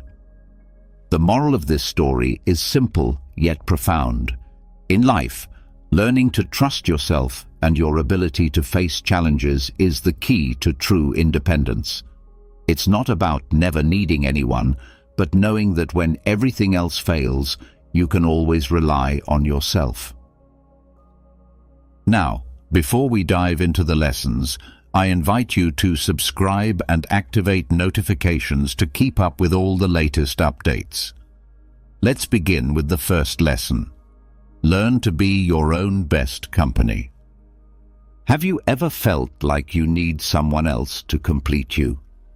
Maybe you've thought that if you had more friends, a more understanding partner, or the perfect job, your life would be infinitely better. But what if I told you that the real key to happiness isn't found outside of you, but deep within? Yes, it might sound like something out of a motivational book, but let me explain. True emotional independence, the kind that doesn't rely on anyone or anything, is a superpower that we can all develop. You might spend your life looking for someone who can complete you, but the reality is, the only person you truly need to feel whole and happy is yourself. It's not easy, I understand, but if you commit to it, you'll build such a strong relationship with yourself that no one else will be able to offer you what you already give yourself. This isn't about having a superficial relationship where you just look in the mirror and tell yourself, "I'm amazing." I'm talking about a deep connection that goes beyond your successes, your failures, or what others think of you. The Stoics practiced emotional self-sufficiency, and they believed that we don't need to depend on external circumstances to feel good about ourselves. This doesn't mean you become a hermit, shutting yourself off from the world. Rather, it means that when life doesn't go as planned, you can maintain your peace and inner calm without falling into chaos. Think about it like falling off your bike. Instead of crying about the scrape, you get up, smile, and keep going. That ability to bounce back quickly and not let anything or anyone knock you off balance is a skill you can develop. The key to achieving this is learning to enjoy your own company. Imagine yourself as a plant. If you rely entirely on rain or others for your survival, there will be times when you go without and you'll wither. But if you learn to extract water from the earth and become self-sufficient, it doesn't matter if it rains or not, you'll keep growing. This is the essence of inner strength. Not that you don't need others, but that you no longer depend on them for your sense of completeness. The path to this is simple. Make peace with your solitude and use that time to really understand yourself, to discover what makes you happy when no one else is watching. As the Stoics taught, reflection and introspection are essential tools for finding inner peace. And yes, it sounds cliché, but when you can be content with yourself, everything else will fall into place. The real lesson here is that true peace and happiness stem from your ability to be self-sufficient. Once you master the art of being enough for yourself, you'll realize that you never needed anyone else to feel whole. This doesn't mean you won't enjoy the company of others, but you won't rely on them for your happiness. Emotional independence is a gift you can give yourself. It's not achieved overnight, but with patience and practice, you can live fully without depending on external factors. As Epictetus said, "He who does not depend on anyone becomes the master of himself." Now, let's move on to the second lesson. Learn to say no. Have you ever felt like the weight of the world is on your shoulders? Like you're just a doormat for everyone to unload their problems onto? I'm sure you've been there, but the truth is, you don't have to keep being the person that everyone turns to for help. The key to breaking free from this is an incredibly simple yet powerful tool: learning to say no. Stoic philosophy teaches us something very basic but vital. While we can't control everything, we do have the power to decide what we allow into our lives and what we don't. Imagine you're a wall. I know it sounds boring, but bear with me. A wall is impenetrable, and after a while, anything that tries to come in becomes a burden you can't release. Now, think of yourself as having a boundary, not a wall. Boundaries are clearly defined, allowing what's necessary to pass through, but keeping out what doesn't serve you. It's not about isolating yourself from the world. It's about setting limits to protect your well-being. Saying no isn't about rejecting the person asking. It's about rejecting what they're asking for at that moment. It's about not compromising your peace to meet the expectations of others.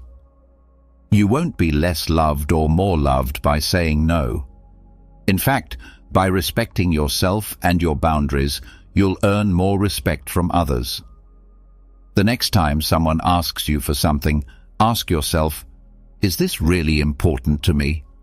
If the answer is no, then you don't have to do it.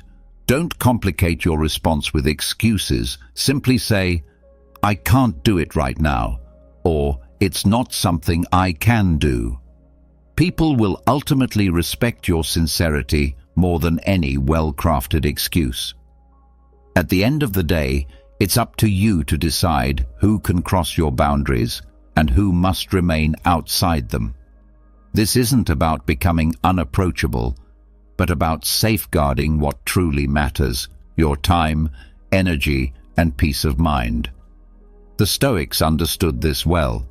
Living with purpose and without being swayed by the external pressures that others place upon us is a courageous act. Begin today by practicing the art of saying no. And if someone criticizes you for it, remember that a wall doesn't change its shape because of what others say. but a boundary knows where it should stand. Seneca wisely said that freedom begins when you learn to set limits without feeling guilty. The power of self-esteem is a fragile thing. We often let ourselves be influenced by what others think of us. One comment, one look, and suddenly we're questioning ourselves. It's as if our self-worth becomes a house of cards, vulnerable to a single gust of wind. If you want to break free from this instability, it's time to build an unshakable self-esteem that doesn't collapse with the opinions of others. The Stoics provided us with the key to achieve this. We don't need anyone else to feel whole. Imagine standing in front of a mirror. This isn't just any mirror, but a magical one that reflects not just your appearance, but your thoughts. Do you see yourself for who you truly are? Or do you see yourself through the lens of how you wish others would see you? It's interesting how our self-esteem has become a distorted reflection shaped by external expectations, the gaze of others, their judgments, and the constant feedback from social media that tells us whether we are good or bad. It's difficult to remain calm when it feels as if the entire world has something to say about you. But what if I told you that true confidence has nothing to do with what others think of you? The Stoics knew this. Instead of clinging to the opinions of others like they were essential to our survival, they cultivated something far stronger: self-sufficiency. This ability to rely on oneself for validation is the foundation of unshakable self-esteem.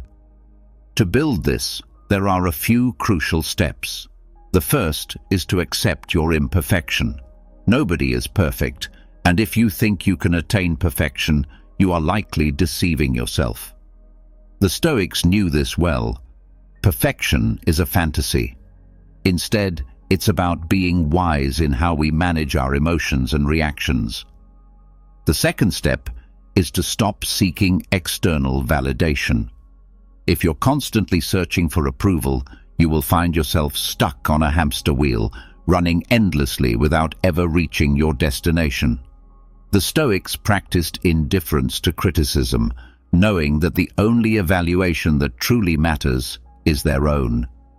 When someone criticizes you, simply observe it and let their words slide off you like water over a stone. Another important step is to practice gratitude for yourself. If you are unable to recognize your own accomplishments, no one else will do it for you. Make space to thank yourself and celebrate your progress, no matter how small. Every step forward is a victory. Stoic philosophy emphasizes the importance of daily reflection, a kind of personal balance sheet where you are your own judge. You must become your own support system instead of relying on others to lift you up. Self-pity does not equate to complacency. It's about understanding that we all have low moments, but we are capable of rising above them without needing someone else to do it for us. When you achieve emotional independence, you realize that you do not need constant approval from others. Unbreakable self-esteem is not based on what others say about you, but on what you tell yourself. Learning to live without the constant need for external validation will make you freer, stronger, and more authentic. If you stop looking to others for what can only be found within, you will discover that you are more than enough just as you are. As Marcus Aurelius told us in his Meditations, true freedom begins when you stop seeking from others what only you can provide for yourself. Now, let's talk about when silence becomes your best advisor. Have you ever found yourself surrounded by noise, yet felt a deep emptiness? I'm not just referring to the constant hum of city life or the endless buzz of phone notifications. I'm talking about the internal noise that makes you feel as though you need more people, more opinions, more external validation. But what if I told you that everything you need is already right there in front of you? in that uncomfortable space you try to avoid. Silence. In its purest form, silence is often seen as a threat. It's the place where we face our own company, and like a mirror, it reflects our true selves. It can be terrifying to be alone with your thoughts, but it is precisely in these moments that clarity begins to appear. When the noise fades, we finally hear what we need to hear, what belongs to us, what truly matters. The Stoics, with their practical philosophy, understood that inner peace does not depend on external circumstances. We do not need constant external support or an avalanche of words to feel validated. They understood that true strength lies in the ability to find serenity even when the world is chaotic. Instead of clinging to what we cannot control, they embraced silence and solitude as powerful tools for introspection and personal growth. You may not have noticed, but every time you carve out a moment of genuine silence, you open the door to a world of possibility. Imagine being alone in an empty room with no distractions, no obligations, just you, your thoughts, and the space around you. At first, it might feel uncomfortable, even empty, but if you have the patience to stay in that silence, you will discover that it has something to offer. In that space, you can begin to question your own thoughts, emotions, and desires. You may ask yourself why you rely so heavily on external validation, or why you look for answers outside yourself. The truth is that when you learn to listen to your own silence, you realize that you don't need anyone else to find the answers you seek.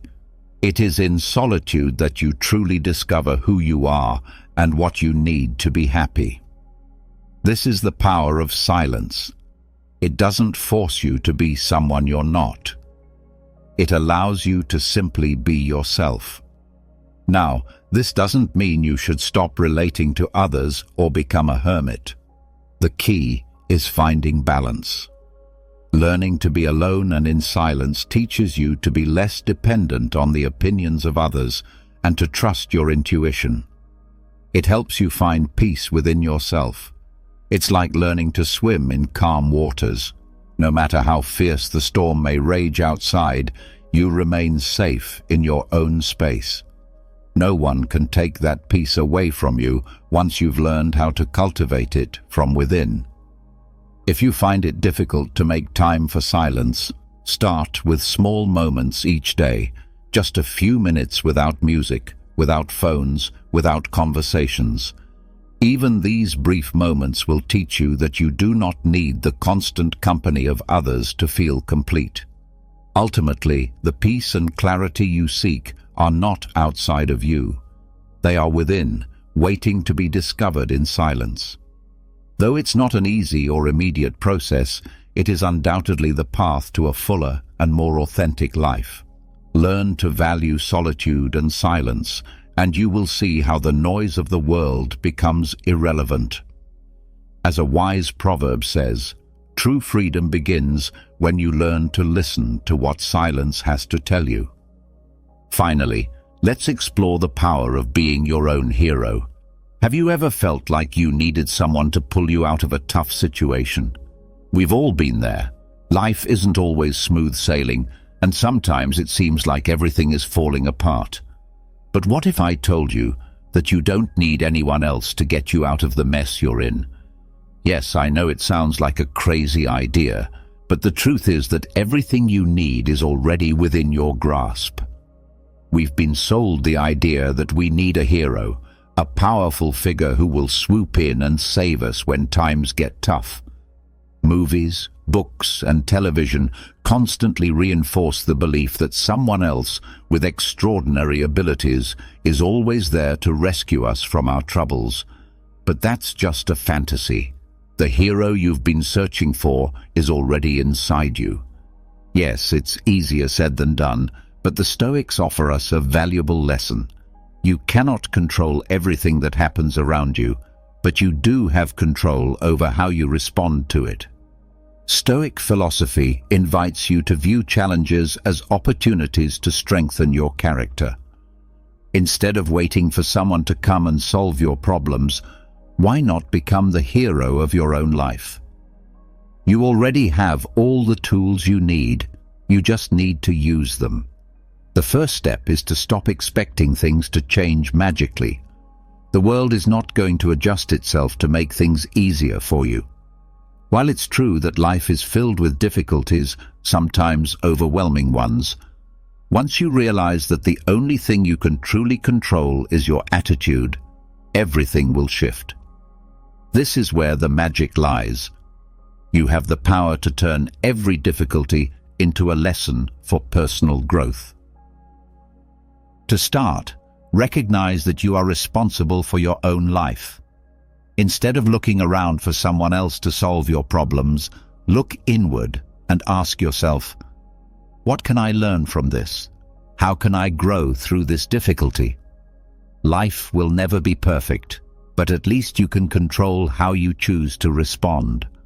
Make your challenges the raw material for your evolution.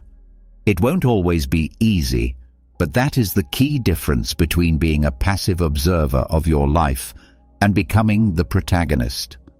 Remember, power doesn't come from outside, it comes from within. If you let your thoughts and emotions control you, your life will always be at the mercy of what happens around you.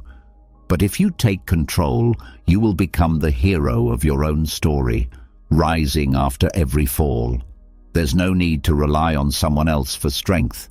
You already have everything you need to move forward. You just need to learn how to use it. Be the hero of your life without depending on anyone else for success. Life is yours, and only you have the power to decide what to do with it.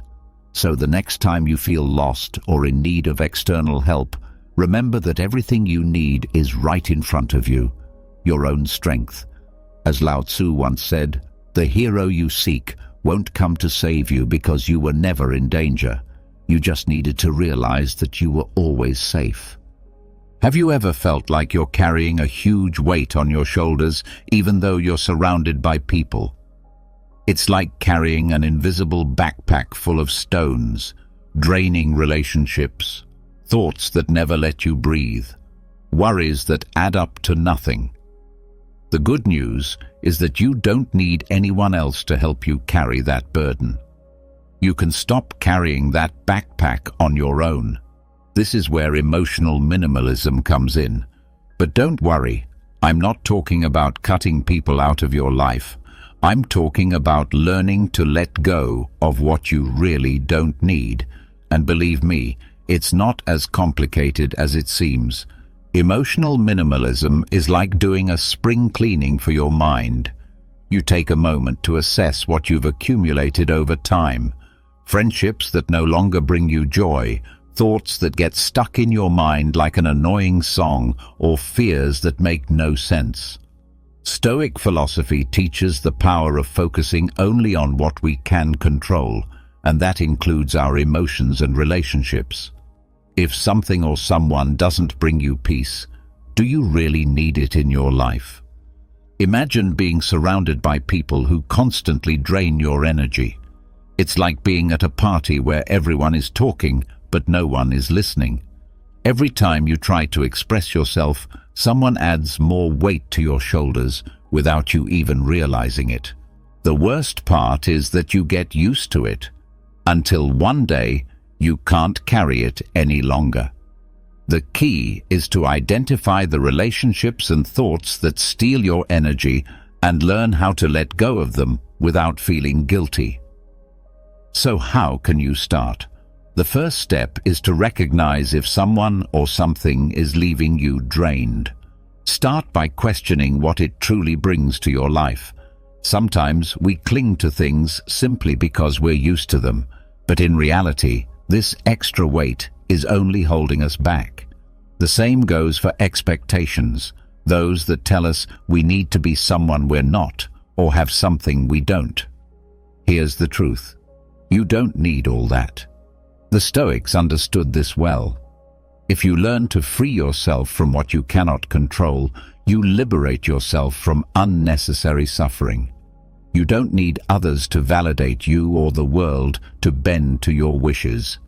Accepting that you are enough, just as you are, is a huge step. The next step is a bit radical but effective. Start saying no. Sometimes the greatest gift you can give yourself is learning to reject what doesn't serve you. It's not about being selfish. It's about protecting your energy. When you let go of what drains you, you create space for what truly nourishes you. So, how do you live without all the emotional baggage? Start by identifying what drains you and let go of what you don't need. Don't feel obligated to carry the expectations or emotions of others. In the end, the only thing you need in your life is what helps you become your best version. The rest is just noise. If you want to find peace, stop searching for it outside yourself. Look inward and let go of everything that hinders your happiness. The path to emotional minimalism is not easy, but with each step you will feel lighter and freer. As Brian Tracy once said, you don't need anyone else in your life to be happy, just yourself. Have you ever thought about what it really means to be free? I'm not talking about the freedom to do whatever you please, like skydiving or eating pizza at 3 a.m., though that certainly sounds fun. I'm talking about the real kind of freedom, freedom that allows you to live life on your own terms, without the pressure of a boss, a lender, or a credit card controlling your every move. That's the kind of freedom that financial autonomy provides. And as you may know, true freedom is not free. Want to be independent? You have to earn money and stop spending more than you have. The problem is, we're not talking about a video game where you can restart every time you fail. In real life, taking control of your finances is more like learning to ride a bike. At first, you fall and scrape your knees, and you might wonder if it's really worth it. But if you persevere, eventually, you'll be able to go wherever you want without depending on anyone else. First, you have to understand that financial freedom doesn't just happen on its own. It's not a gift someone hands to you in a box. The truth is, everyone who has achieved financial independence has worked hard to free themselves from the chains of money. There are no shortcuts. It's not just about earning more, it's about managing what you already have. This is where Stoic philosophy comes in, accepting that life isn't always easy, but the key lies in how we respond to difficulties. The Stoics knew that the true source of freedom is controlling what we can control, and you, my friend, can control your finances. Start by making a realistic budget. I know it might sound boring, but think of your life like a game of chess and your budget as your strategy. Without it, you're just moving pieces without purpose. When you know exactly how much money is coming in and going out, you take the first step in making money work for you rather than the other way around. Get rid of debt as if it were a parasite. Debts can sneak into your life without you even noticing, and before you know it, they've become the worst kind of tenant, staying longer than they should. Do your best to eliminate them as quickly as possible. Invest in your future, because financial independence isn't achieved just by saving. You need to make your money work for you. This doesn't mean rushing into stocks without understanding them, but over time, you'll realize that if you do it right, your money can grow, just like a well-watered plant. Be mindful of your spending. There's nothing sadder than living on autopilot, spending money on unnecessary things. If you learn to say no to those impulsive purchases, you'll be taking significant steps toward financial autonomy. Remember, what you don't see, you won't spend. Being free doesn't mean having piles of money under your mattress. It means having control of your finances and not depending on anyone to keep you afloat. Most importantly, it means having the power to make decisions without worrying about the economic consequences. Financial independence is not something that is simply handed to you. It is a decision, a journey that requires careful, consistent effort.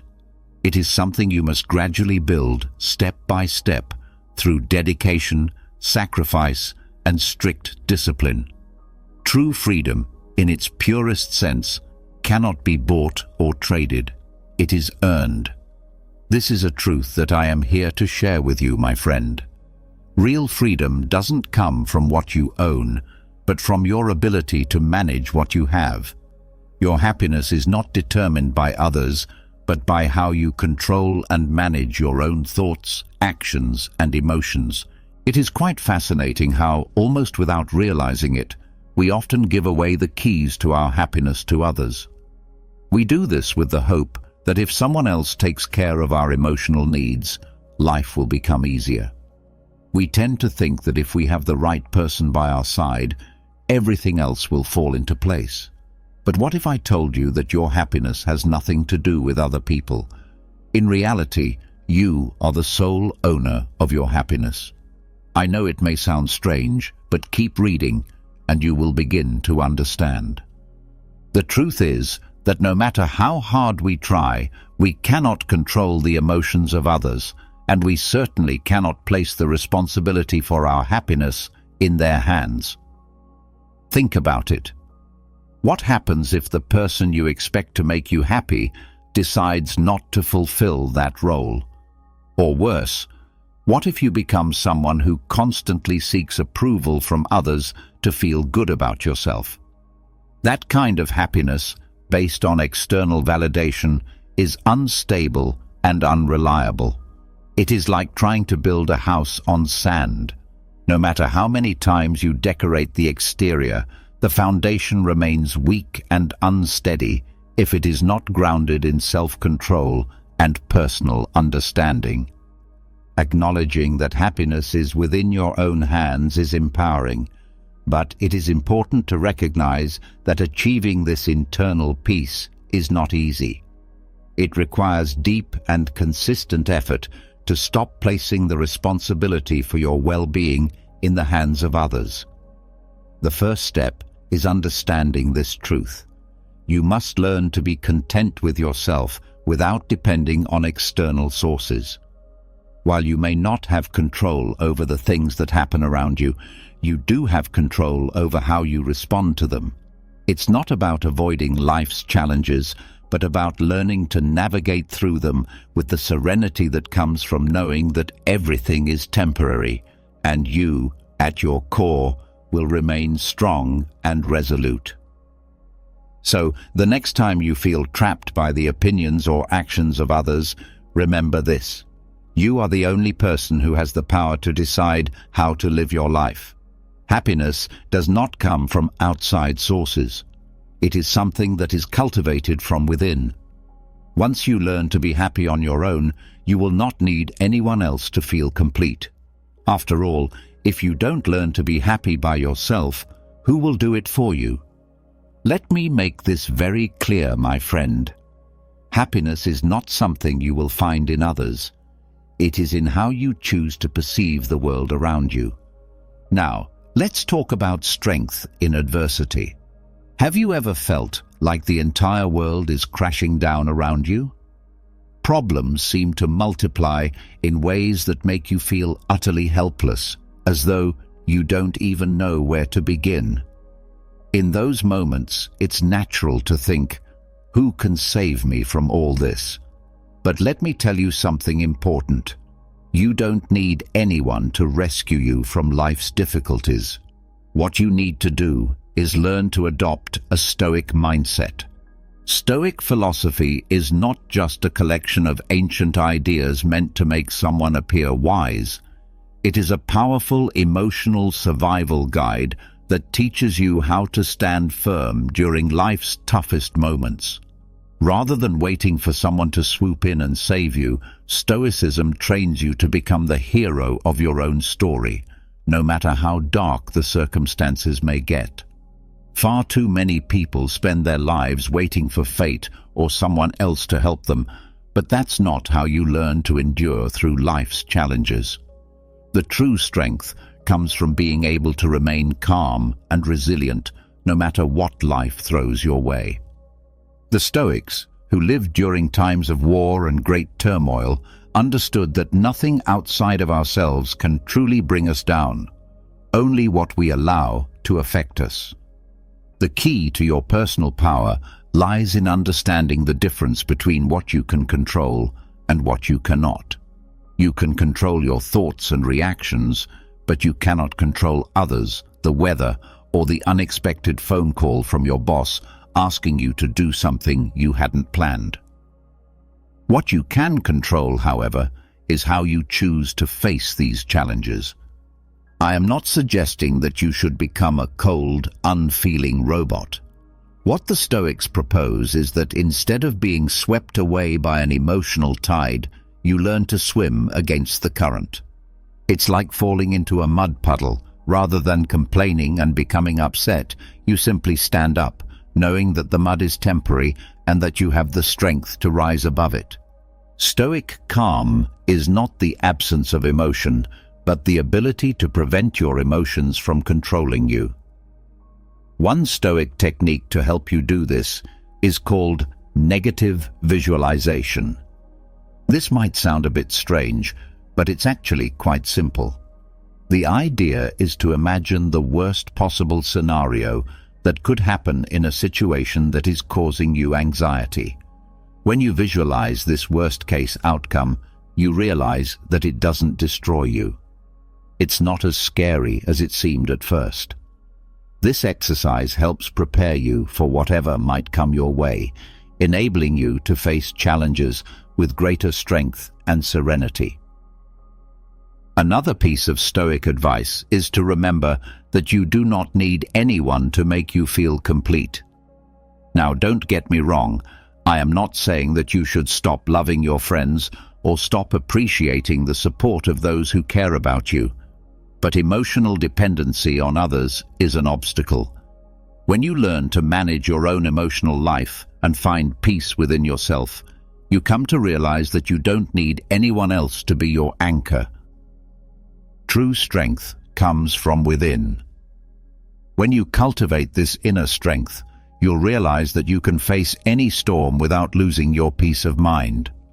Life will continue to present challenges. That is inevitable, but it's how you respond to those challenges that truly defines your journey. Stop waiting for circumstances to change before you can find peace.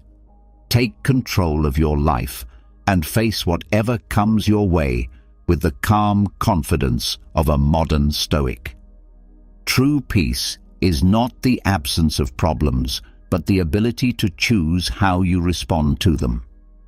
Finally, let's explore the idea of being everything you need. Have you ever stopped to think that you don't need anything or anyone to be happy? It may sound strange, especially in a world where so many people are searching for something or someone to make them feel complete. But bear with me, because this is where things get interesting. When you learn to become everything you need, life transforms in ways you can't even imagine. The first thing you need to realize is that depending on others to feel happy is not only a myth, it's a mistake.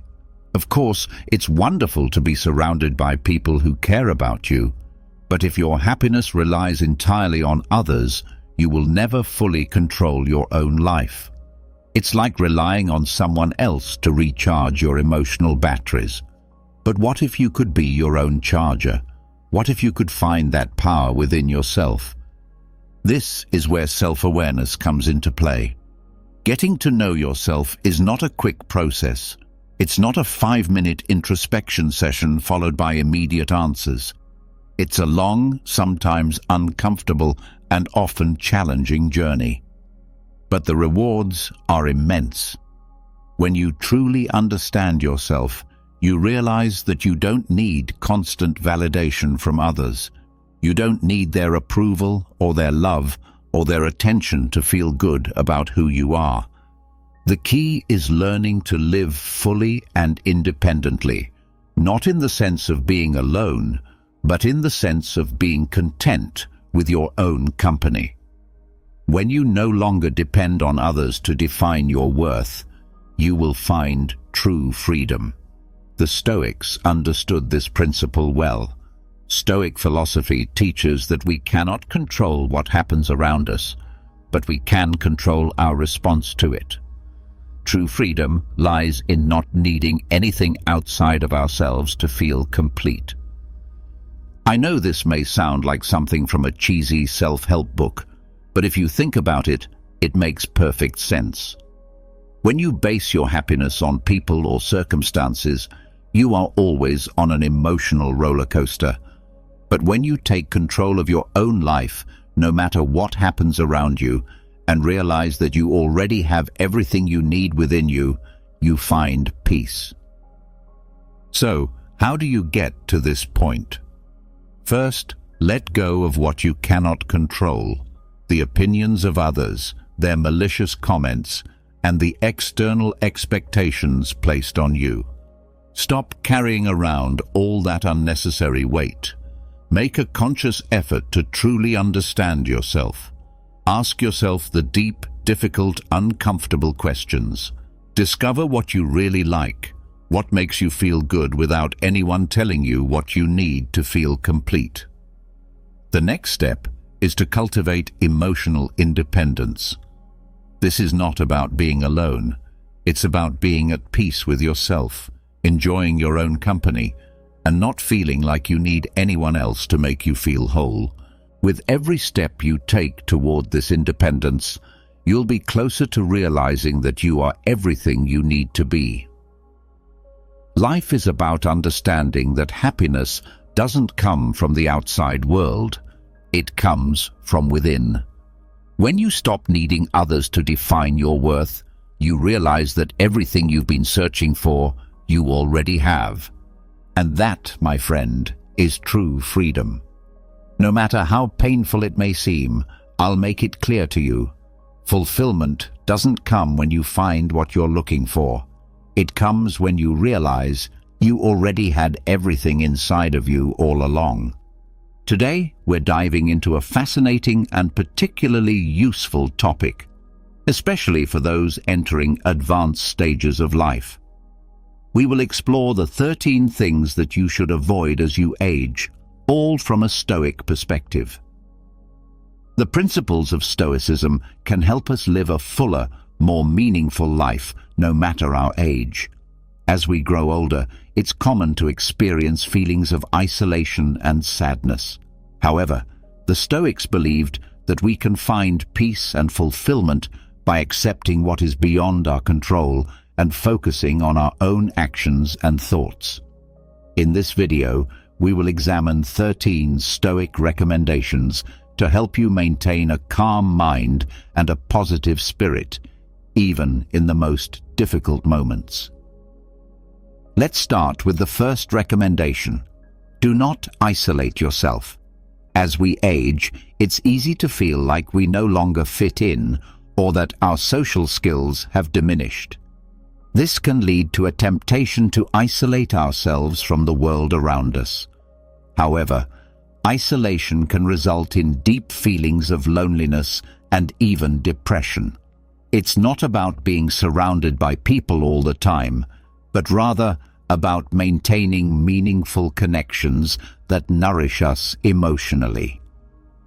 Why is it so important not to isolate yourself? Staying connected with others provides us with a sense of purpose and belonging. Engaging with friends, family, or even participating in community activities can give us a reason to get up each day. Additionally, sharing our experiences and listening to others offers new perspectives that can help us view our own lives differently. Stoicism teaches us to accept what we cannot control while taking action in areas where we have influence. One thing we can control is our decision to connect with others. If you feel lonely, consider joining a local group, taking a class, or simply calling a friend. Sometimes a small step can make a huge difference, so remember not to isolate yourself.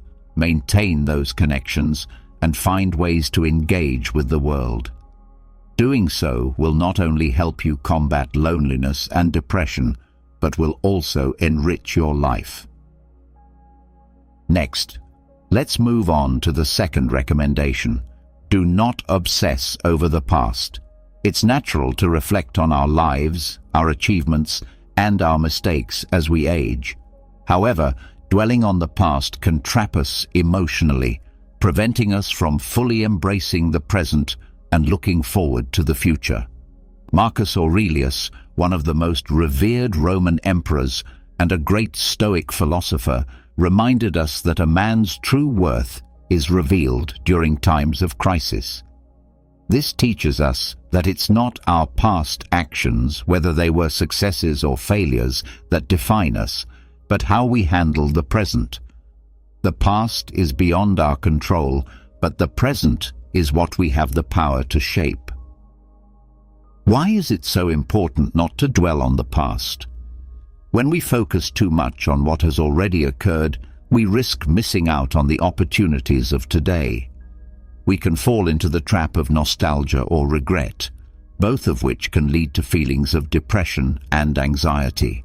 Instead, Stoicism encourages us to accept what has happened, learn from it, and move forward with wisdom and gratitude. Focusing on the present allows us to find joy in the simple pleasures of life, whether it's a conversation, a walk outside, or simply appreciating the gift of being alive. Every new day offers an opportunity to live according to our values, improve ourselves, and make a positive impact on others. So, the next time you catch yourself revisiting past moments, pause and take a deep breath. Remember, what truly matters is what you do in this very moment. Use the past as a lesson, not as a prison. Now let's consider the third recommendation. Do not neglect your health. As we age, it can be easy to think that self-care is no longer a priority. However, the opposite is true. Maintaining good physical and mental health is essential for living a fulfilling and happy life. Seneca, another prominent Stoic philosopher, reminded us that life, if well lived, is long enough. This serves as a reminder to make the most of the time we have, and an important part of that is taking care of our bodies and minds. It's not about trying to reverse the effects of aging, but rather ensuring that each day we live is as healthy and full as possible. Why is it so important not to neglect your health? Our physical and mental well-being directly affects our quality of life. Staying active, eating well, and caring for our minds through practices like meditation or reading can help us enjoy life more fully. Good health enables us to continue pursuing our passions, connecting with others, and experiencing all the richness that life has to offer. By prioritizing our health, we not only improve our own lives, but also increase our ability to contribute positively to the world around us. Taking care of our health plays a crucial role in fighting off feelings of depression and loneliness, while also helping us feel good physically. The way we treat our bodies and minds significantly influences our emotional well-being. Stoicism reminds us to stay mindful of our actions and to make the best of what we have. This applies to how we care for our physical and mental health. Engaging in regular physical activity, choosing nutritious foods, and taking time to relax and recharge not only boost our overall well-being, but also help us sustain a positive outlook on life. So, don't overlook your health. Make it a daily habit to prioritize your well-being. This practice won't just make you feel better, but it will also allow you to enjoy the people and passions that bring meaning to your life. Let's move on to the fourth essential mindset. Never stop learning. It's a common misconception that learning is reserved for the young. In truth, lifelong learning is essential for keeping the mind sharp and healthy at any age. Epictetus once said that there is only one path to happiness, and that is to stop worrying about things beyond our control. This wisdom applies perfectly to learning as well. Sometimes we convince ourselves that we're too old to learn something new, or that it's not worth the effort. However, what truly lies outside our control are things like other people's opinions or our internal doubts, not our ability to learn. Why is continued learning so important? It helps keep our minds engaged, slowing down cognitive decline and keeping us mentally youthful. Acquiring new knowledge also provides a sense of accomplishment and purpose, both of which are vital in combating loneliness and depression. Whether it's picking up a new language, learning to play a musical instrument, or simply diving into a subject that fascinates you, every bit of learning opens new doors and deepens our connection to the world around us. Stoic philosophy urges us to take initiative and actively shape our lives. Learning something new each day, no matter how small, keeps our curiosity alive and reaffirms our commitment to living fully. Curiosity is like a spark that can light up even our darkest moments, giving us something to look forward to each day. So don't let the learning stop. Find something that excites you and immerse yourself in it.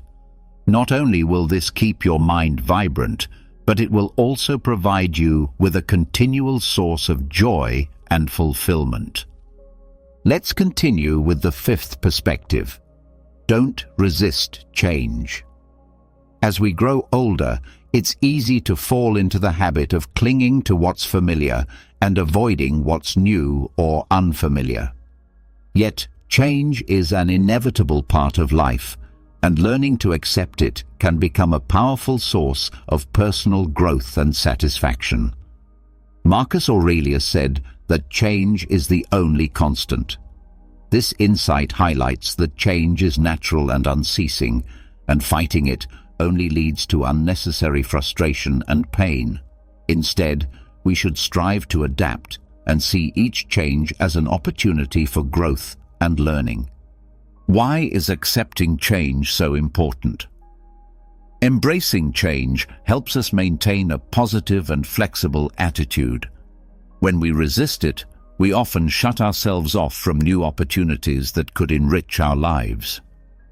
Resistance also tends to create stress and anxiety, whereas acceptance brings calm and balance.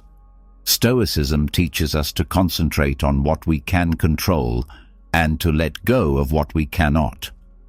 Change often falls into that uncontrollable category, but our response to it is entirely within our power. Rather than viewing change as a threat, we can choose to see it as a doorway to self-renewal and a chance to discover new aspects of who we are.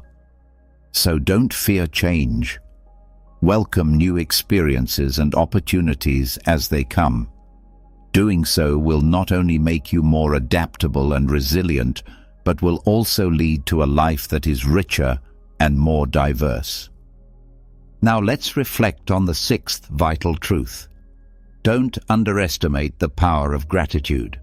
As time passes, it's easy to become preoccupied with what we've lost or what we lack, forgetting to notice and appreciate the blessings that still surround us. Seneca wisely said that it's not the person who has little, but the one who desires more, who is truly poor. This statement reminds us that true wealth and happiness come not from accumulating more, but from valuing what we already have. Gratitude teaches us to focus on the positives and to cherish the small, everyday gifts life offers. Why is practicing gratitude so transformative? Gratitude has the power to shift our perspective and dramatically enhance our mental and emotional health. When we focus on what we're thankful for, we begin to counteract negative emotions like sadness and depression. Moreover, gratitude strengthens our connections with others, as we often feel thankful for the people in our lives.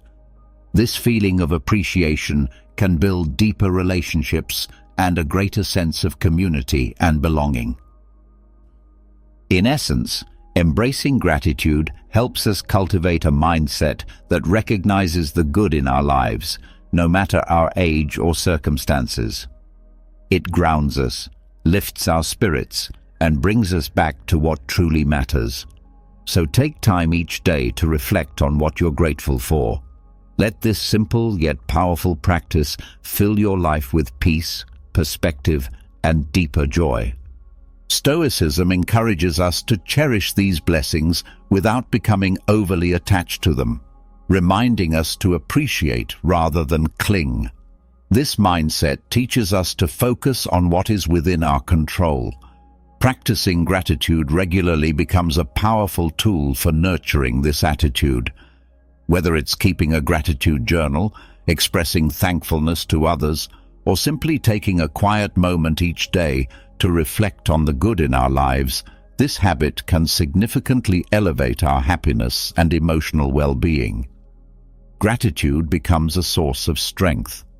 So make it a daily practice and notice how it reshapes your outlook and brings deeper meaning to your life. Let go of grudges. That leads us to the seventh thing you should avoid as you grow older: holding on to resentment. Throughout life, conflicts and disagreements with others are inevitable. However, when we hold on to these grudges, we allow them to negatively impact our emotional and mental health. Epictetus once said, "If someone is able to provoke you, realize that your mind is complicit in the provocation." This quote serves as a reminder that resentment and lingering anger are often constructed in our own minds, and that gives us the power to release them. Clinging to grudges only breeds unnecessary stress and places a heavy emotional burden on us. It robs us of mental peace and often creates barriers to enjoying our relationships and life in general. Forgiveness doesn't mean we forget or excuse someone's harmful behavior. It means freeing ourselves from the toxic emotions that weigh us down. Stoicism teaches us to release what is outside our control, and this includes the actions and decisions of others. By choosing forgiveness and letting go of bitterness, we give ourselves the gift of peace, creating space to focus on what truly matters. Shedding these negative feelings allows us to live with greater lightness and joy. So don't let grudges linger. Practice forgiveness, not just for others, but for your own inner peace and emotional freedom. Don't stop setting goals. This brings us to the eighth important thing to avoid in later life: losing your sense of direction by giving up on having goals. Sometimes reaching a certain age can lead us to believe that we've already accomplished everything significant. Yet, continuing to set goals, regardless of their size, infuses life with meaning and keeps us moving forward. Marcus Aurelius said, "The happiness of your life depends upon the quality of your thoughts." This highlights the importance of staying mentally engaged and cultivating positive focus. And one of the best ways to do that is by having goals. Setting goals offers us a sense of purpose and keeps us motivated. It helps us stay active, connected, and involved in life. Goals give us something to strive toward and look forward to. And every goal we achieve, no matter how small, brings a sense of accomplishment and satisfaction. Stoicism teaches us to live with intention and make the most of each moment. Goals help us do just that by guiding our attention toward meaningful actions and making our time more constructive. These goals don't have to be grand. They can be as simple as learning a new skill, improving your health, or doing something kind for someone else. The key is to find something that excites you and gives you a reason to grow and learn. Having goals not only makes life richer, but also helps you maintain a proactive, positive attitude. So keep setting goals. Let them inspire you to keep moving forward with purpose and joy. Don't neglect your hobbies. And now we come to the 9th thing you should avoid doing as you grow older: abandoning the interests and activities you love. It's easy to fall into the trap of thinking that our hobbies no longer matter, or that we don't have time for them. But staying engaged with the things that bring us joy is essential to our well-being. Seneca once said, "Leisure without books is the death and burial of a living man." This quote powerfully emphasizes the importance of staying mentally and emotionally stimulated through the things we're passionate about. Our hobbies give us a chance to unwind, express ourselves, and simply enjoy life. They're not just sources of entertainment, they're sources of meaning and joy. Participating in activities that we love helps us manage stress, boost our mental health, and stay connected with our sense of identity and purpose. Furthermore, hobbies provide valuable opportunities to socialize and build connections with others who share our interests. Stoicism reminds us to seek balance and harmony in our lives, and hobbies play a key role in that. They allow us to experience happiness in the present moment without being consumed by regrets of the past or anxieties about the future. Whether it's gardening, painting, reading, listening to music, or any other activity that speaks to your soul, it's vital to make time for it. Nurturing your passions helps you maintain a rich, vibrant life, no matter your age. Don't neglect your hobbies or the things that light up your spirit. Make it a priority to set aside time for the activities that genuinely make you happy and give you the space to express yourself freely. Doing this doesn't just add color and richness to your life, it also helps you maintain a balanced and positive outlook. Now, let's move on to the 10th important principle. Do not ignore your emotions, especially as you age. It's easy to fall into the belief that growing older means we should become more emotionally stoic, in the common sense of the word, which often implies suppressing our feelings and appearing strong at all times. But this is a misconception. True Stoicism doesn't ask us to bury our emotions. Instead, it invites us to understand them and respond to them in a constructive, thoughtful way. Epictetus taught that it's not the events themselves that disturb us, but our interpretation of those events. This simple yet profound idea reminds us that our emotions are responses to how we perceive life's moments, not direct reactions to the moments themselves. Suppressing emotions doesn't make them disappear, it only hides them temporarily. Over time, this emotional suppression can result in built-up stress, unease, and even internal chaos. That's why it's so crucial not to ignore how you feel. Recognizing and confronting your emotions is a fundamental step toward maintaining good mental and emotional health. It helps us process our inner world, learn from our experiences, and discover better ways to navigate life's challenges. On the other hand, denying or repressing emotions can lead to long-term health issues, both mentally and physically, such as anxiety or depression. Stoicism encourages us to become aware of our emotions, not to be ruled by them, but to manage them with wisdom and rationality. It means embracing our feelings as part of the human journey, while not letting them take the driver's seat. Our emotions, when acknowledged, become signals, valuable insights into our needs, our desires, and what truly matters to us. They guide us to make wiser, more informed decisions.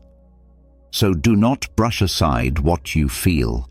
Take the time to reflect on your emotions, explore why you feel the way you do, and give yourself the space to process it all.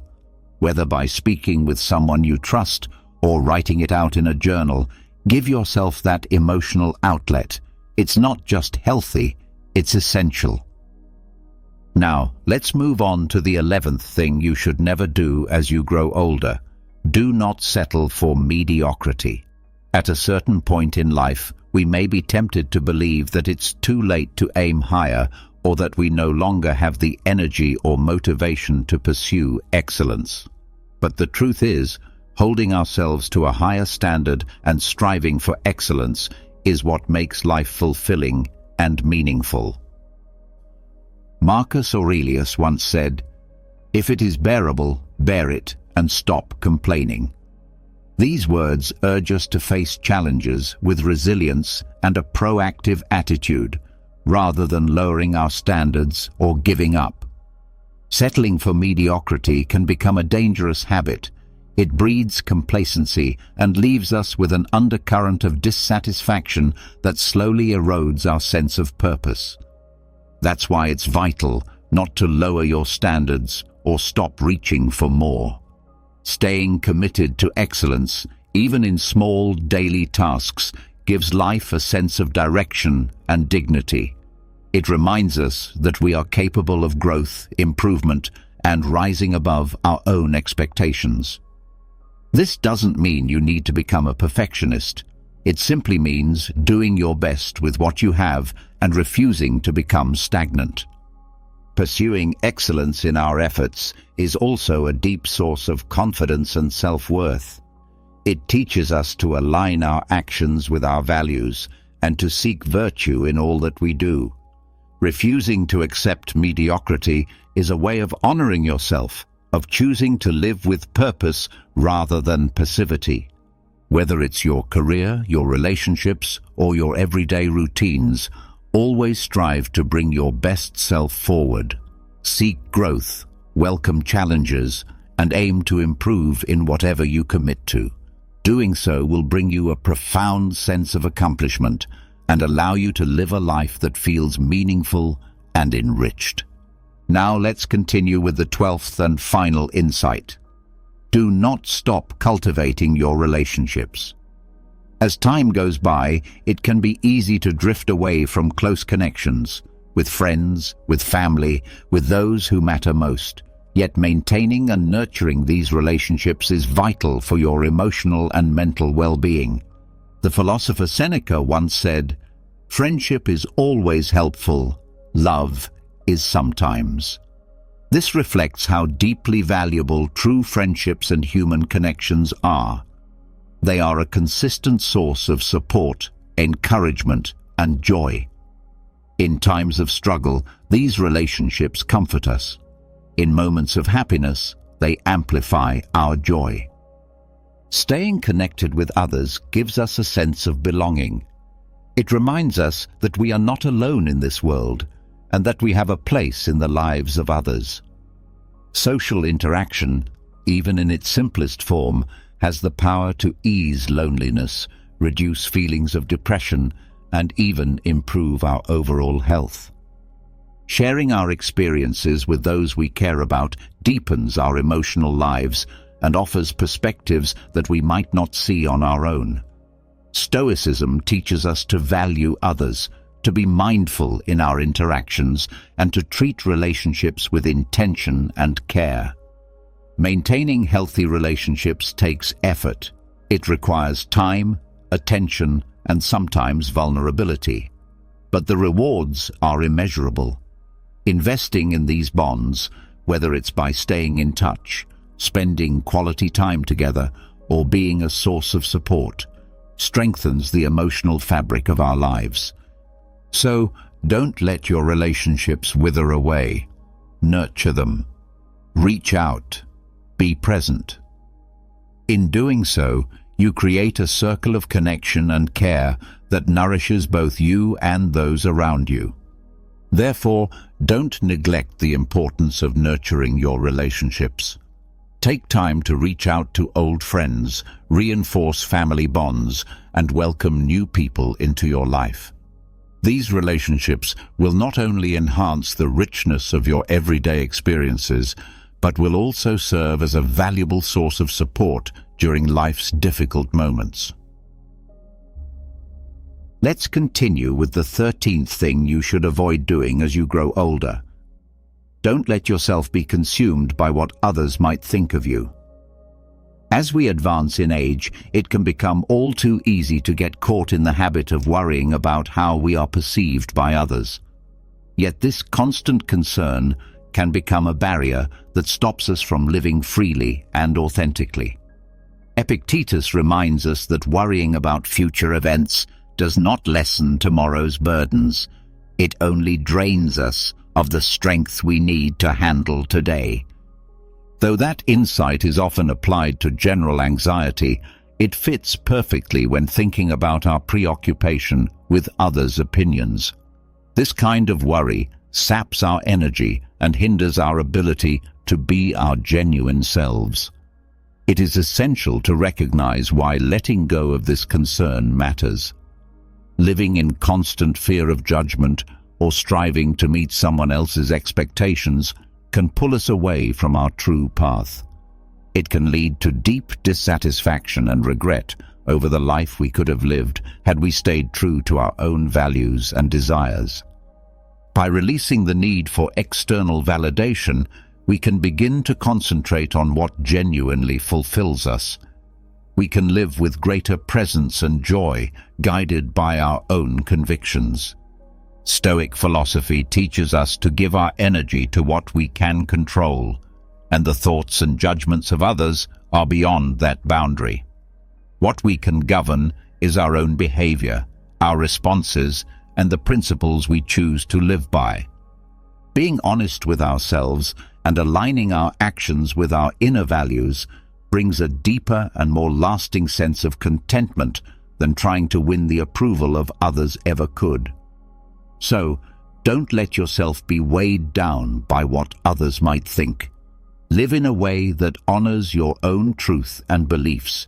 This will allow you to move through life with greater authenticity and to find more joy in every experience you encounter.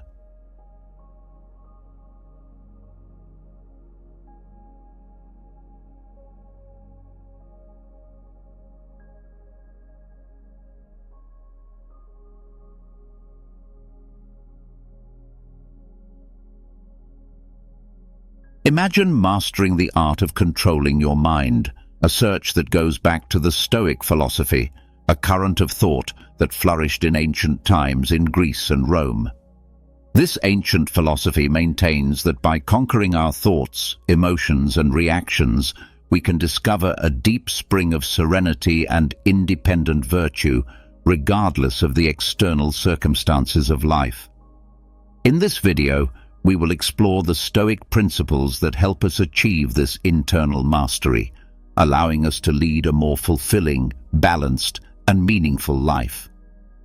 Understanding and applying these principles is possible and can help you reach a state of serenity that allows you to face the ups and downs of life with grace and wisdom.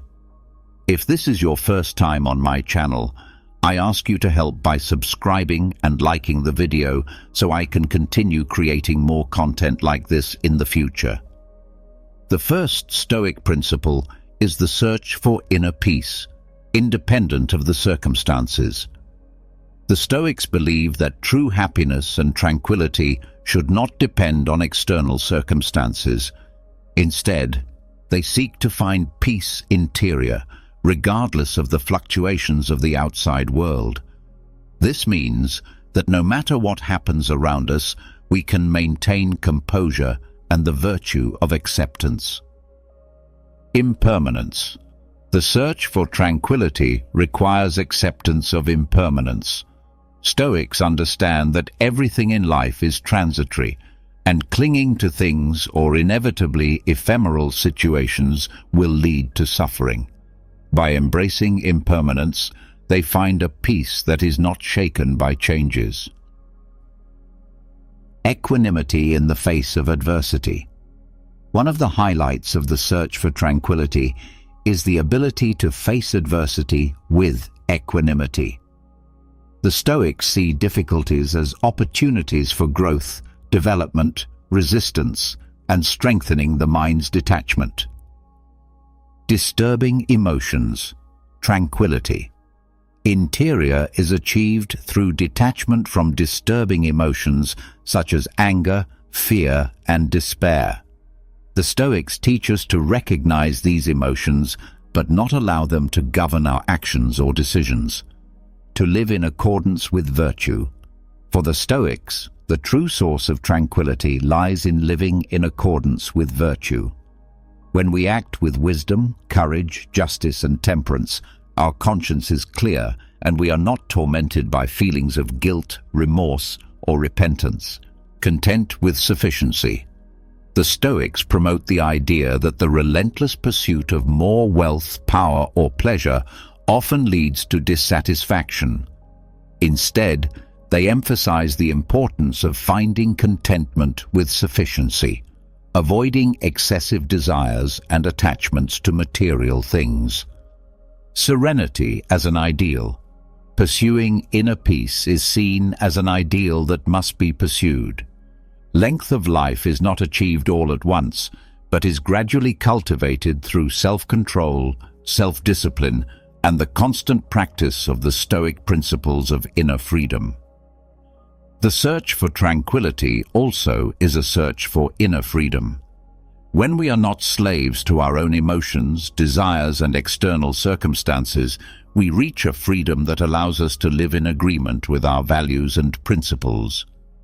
In summary, the search for inner tranquility is one of the central pillars of philosophy. Stoicism involves independence from external circumstances, acceptance of impermanence, detachment from disturbing emotions, and a constant search for virtue. This search leads to a more serene, ethical, and meaningful life, where inner peace is not found in external things, but within ourselves. Let's delve into the second Stoic principle, which deals with the acceptance of what we cannot control. This is one of the fundamental pillars for mastering the mind and living a calmer, wiser life. The second Stoic principle is the acceptance of what we cannot control. The Stoics emphasize the idea that many events and circumstances in life are beyond our direct control.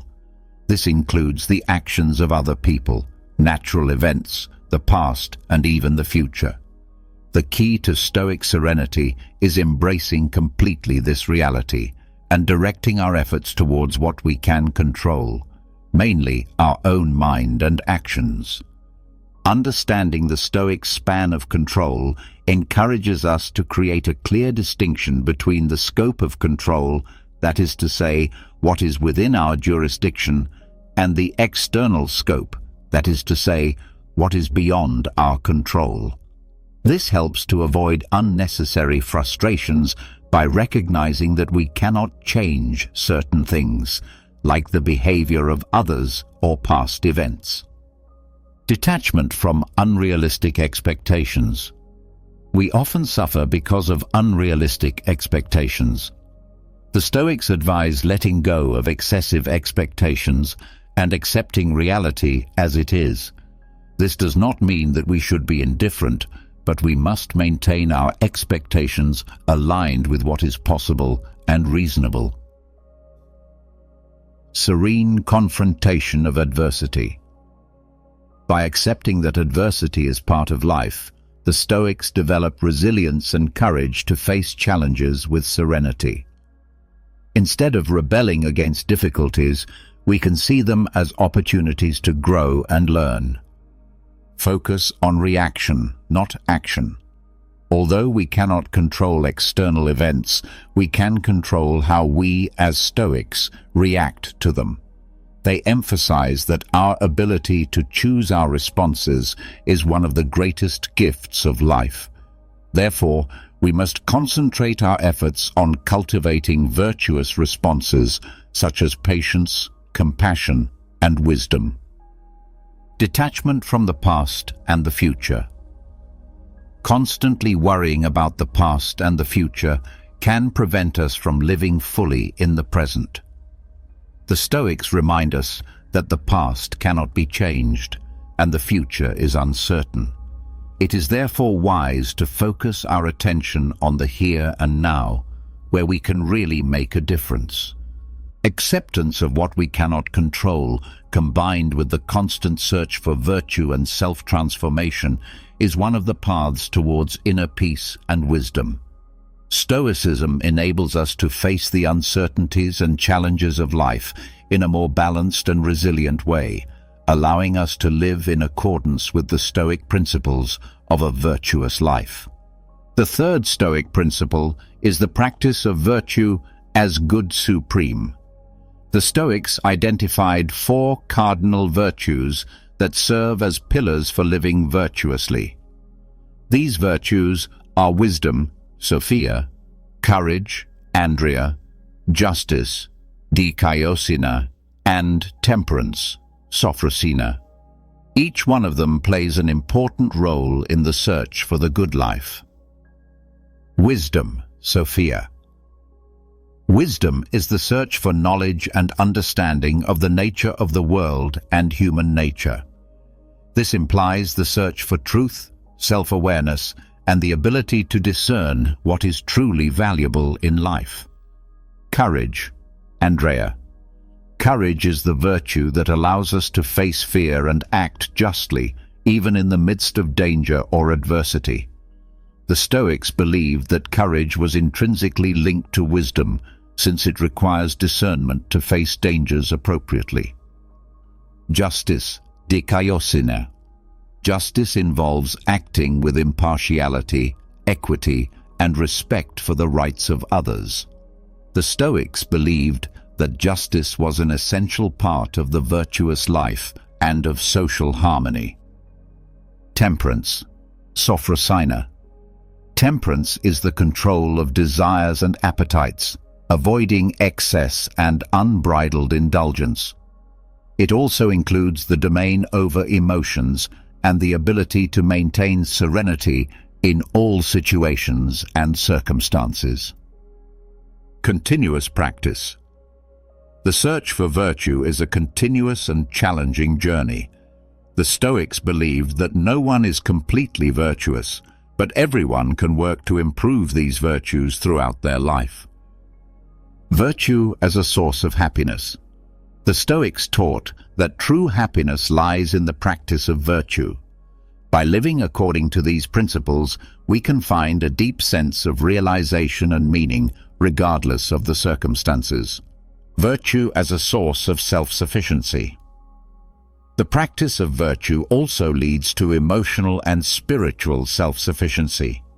This means that we do not depend on external things like wealth, status, or approval to find joy and satisfaction. Self-control and self-transformation. The search for virtue requires self-control and self-transformation. It involves recognizing and learning from our imperfections and mistakes and working constantly to be better human beings in search of a meaningful life. The practice of virtue is significant as a path to a meaningful life. It enables us to make ethical decisions, live in harmony with others, and contribute to the common good. In short, the practice of virtue as the good supreme is at the heart of Stoic philosophy. It guides us in the search for wisdom, courage, justice, and temperance as means to lead a virtuous and meaningful life. Stoic virtue is not just an abstract theory, but a set of principles that can be applied in daily life to live with ethics and serenity, regardless of external circumstances. The fourth Stoic principle is the control of emotions. Mastering emotions is essential to achieving serenity and virtue, according to Stoic teachings.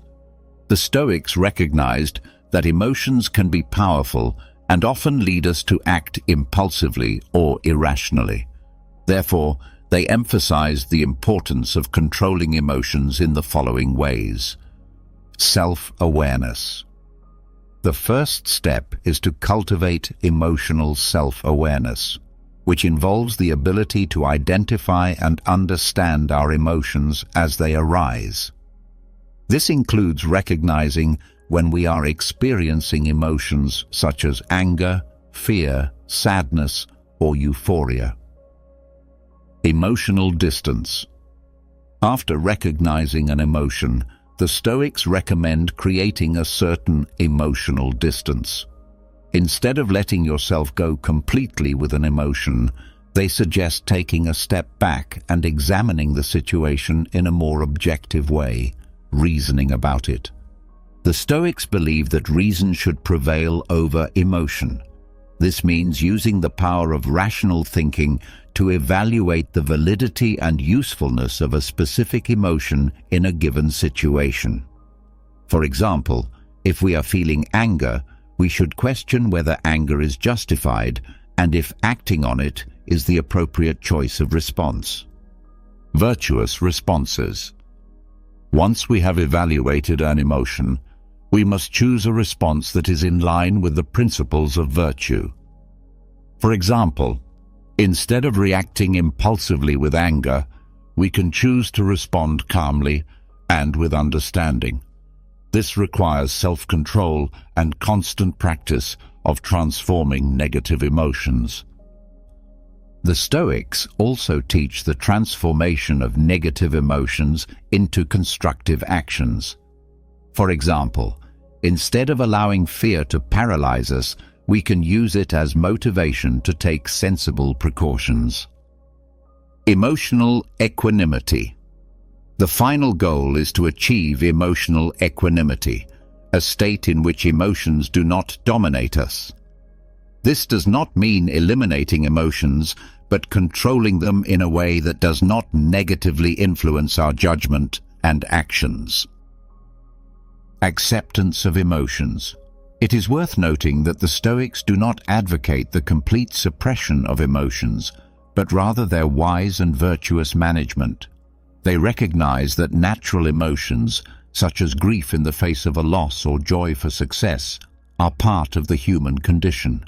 Mastering emotions is a continuous and challenging process, but it is essential to live a more serene and ethical life. The Stoics believe that by controlling our emotions and choosing virtuous responses, we can live in accordance with principles such as wisdom, justice, and courage, regardless of external circumstances. This allows us to achieve a state of inner peace, which is highly valued in Stoic philosophy. The fifth Stoic principle focuses on living in the present, which is essential to mastering the mind and leading a more meaningful life. This principle encourages concentration on the here and now, avoiding ruminating on the past or having anxiety about the future. Let's go deeper into this concept. It reminds us to follow us on our Stoic Daily TikTok account and on our other social networks like Facebook, Instagram, and Twitter. Fifth principle, Stoic focus on the present with the removal of repentance. Stoics teach that regretting the past is useless since we cannot change it. Instead of getting lost in remorse, we must learn from our mistakes and past experiences. This perspective frees us from the weight of the past and allows us to focus our efforts on the present. Reduction in anxiety about the future. Worrying excessively about the future is another source of suffering. The Stoics believe that, although it is wise to plan and prepare, we must recognize the inherent uncertainty of life and not allow anxiety about the future to dominate our thoughts and actions. Appreciation of the present moment. The present is the only moment that we really have. The Stoics encourage us to appreciate completely the present, find joy in the little things, and recognize the beauty of the world around us. This not only gives us satisfaction, but also helps us cultivate an attitude of gratitude. Focus on current tasks.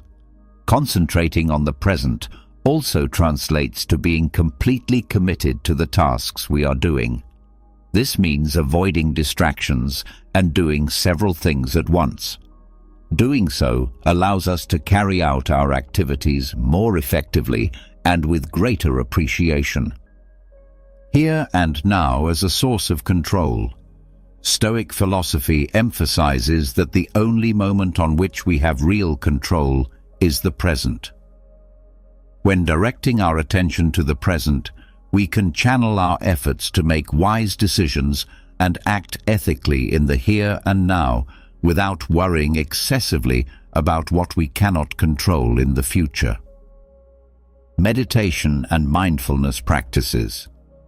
Practices such as meditation and mindfulness are useful tools to develop a focus on the present. They help train our minds to be more present and conscious, reducing mental agitation and promoting tranquility. Reduction of suffering.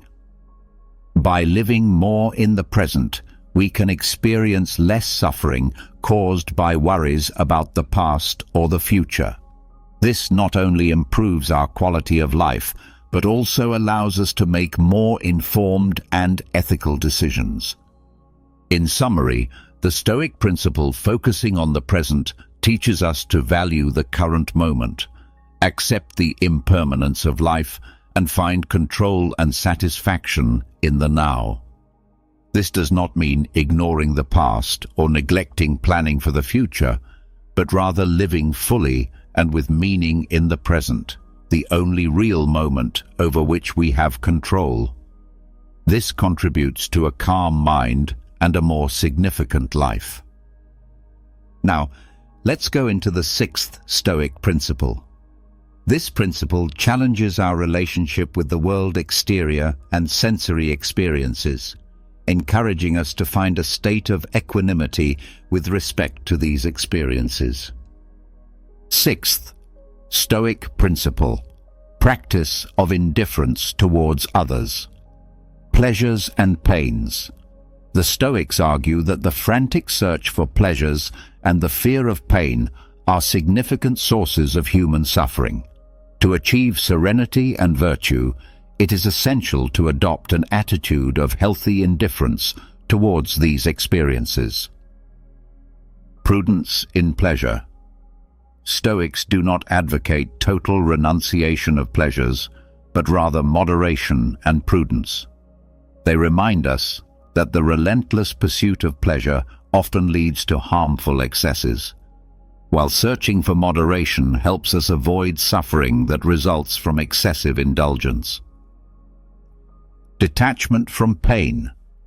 Similarly, the Stoics encourage us to develop courage and resilience to face pains and adversities in a calm and brave manner.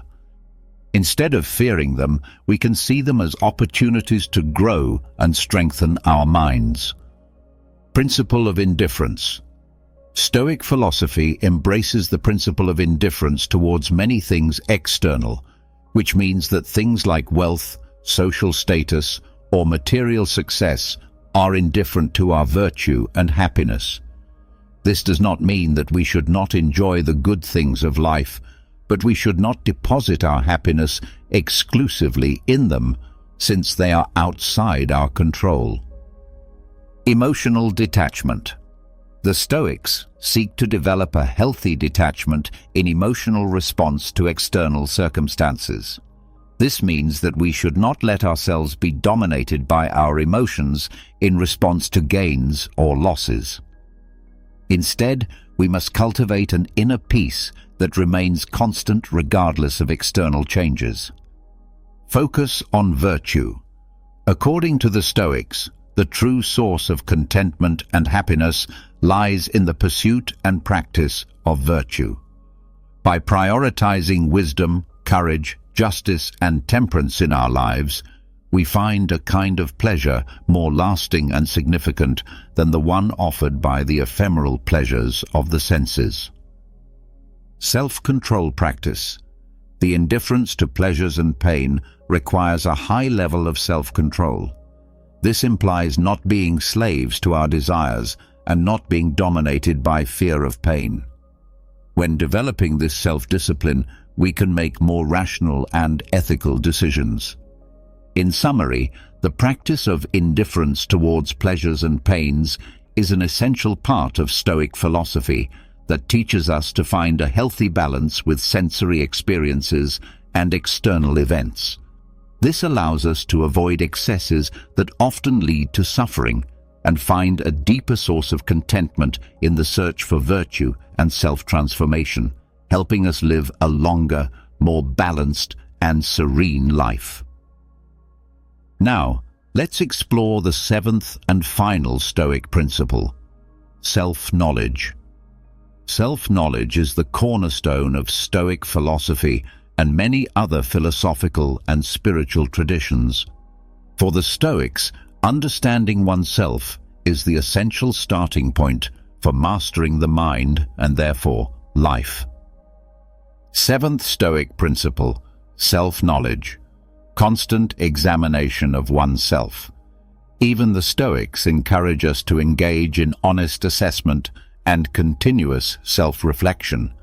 This implies observing our own thoughts, emotions, and actions objectively and impartially, like looking in a mental mirror, and recognizing our virtues, defects, and tendencies. Identification of desires and aversions. A fundamental part of this self-assessment is recognizing our desires and aversions. We are often dominated by irrational desires or unfounded aversions that cause suffering.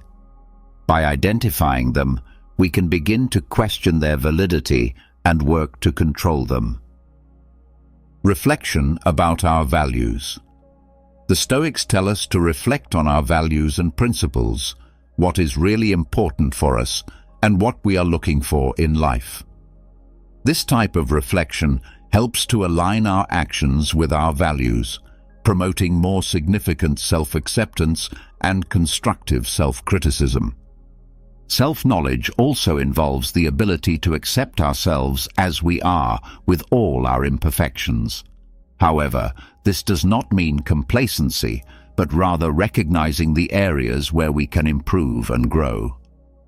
Avoid self-deception. The Stoics warn us against self-deception, which is the tendency to justify our actions and rationalize harmful behaviors. Through self-knowledge, we can detect when we fall into this type of trap. Mental continuous improvement. Self-knowledge is not an end in itself, but a means to achieve self-transformation and continuous improvement. By understanding yourself better, you can work on building a more Stoic mindset, cultivating virtues such as courage, temperance, wisdom, and justice. In short, self-knowledge is the solid foundation on which Stoic philosophy builds. It helps us discern what is in our control and what is not, recognize our desires and aversions, and shape our minds according to virtuous principles. It is the journey of self-discovery that empowers us to not be prisoners of our own emotions and thoughts, making us more resilient and wise in the face of life's challenges. As we explore the principles of Stoic philosophy, we find a map to master our mind and consequently our lives. From self-knowledge to the pursuit of virtue as the supreme good, these teachings enable us to navigate the turbulent waters of existence with soul, wisdom, and ethics.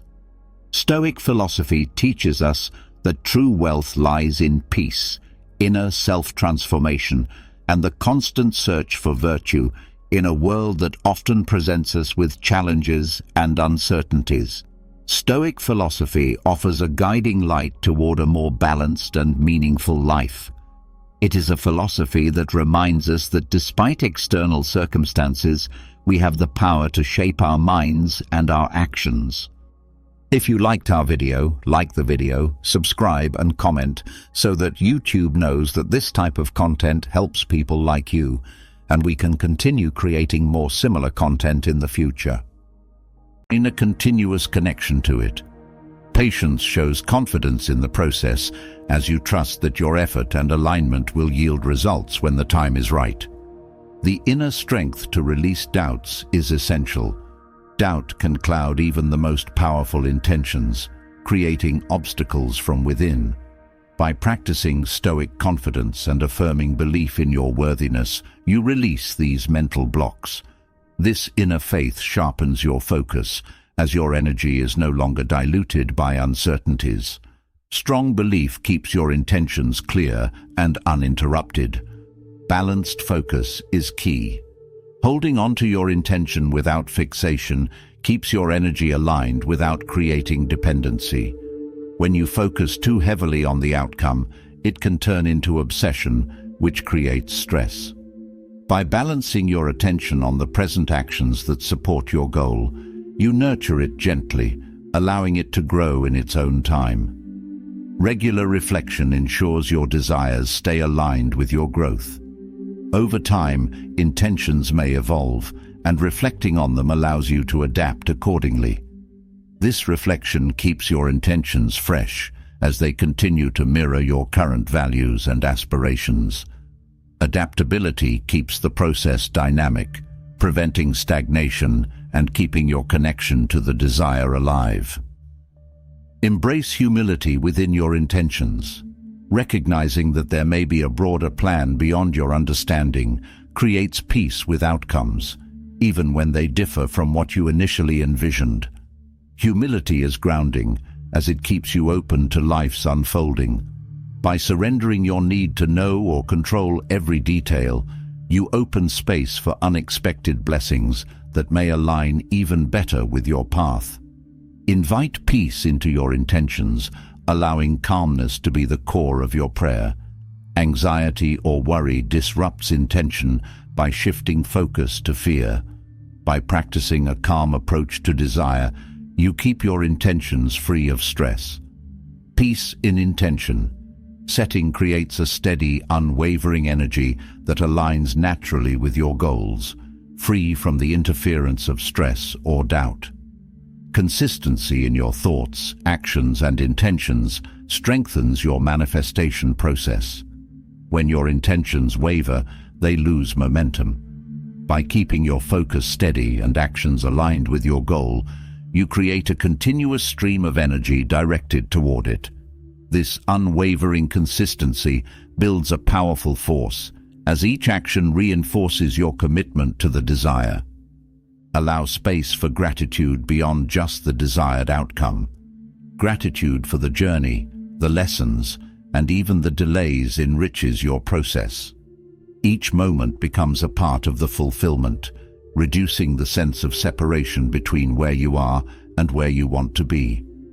This gratitude invites more to appreciate, as you see each step as a meaningful part of your path. Align your intentions with self-awareness. Know your strengths, limits, and motives, as these guide the purity of your desires. When intentions are rooted in genuine self-knowledge, they have a stronger foundation. This authenticity creates a direct connection between you and your goal, as your intention reflects a true part of yourself rather than external influences. With these approaches, intention setting becomes a powerful, transformative process that aligns you with the flow of life. It's not about wishing and waiting, but about clear, deliberate alignment with your values, actions, and beliefs. Through this Stoic approach, your intentions grow in strength and resilience, becoming magnetic forces that draw what you seek into your life naturally and with purpose. Building powerful intentions that align with a clear vision, inner peace, and gratitude lays the groundwork for a resilient spirit. However, to truly cultivate an unbreakable mind, one that can withstand life's tests and thrive under any condition, Stoicism offers profound guidance from the wisdom of Marcus Aurelius, Epictetus, and Seneca. These 19 Stoic principles are not just ideas, but practices that strengthen your mental core, helping you remain steady and composed regardless of what life presents. Here, each principle will deepen your inner strength, creating a foundation of resilience and balance that empowers you to face every challenge with clarity and calm. The first principle is understanding the dichotomy of control, one of Stoicism's cornerstones.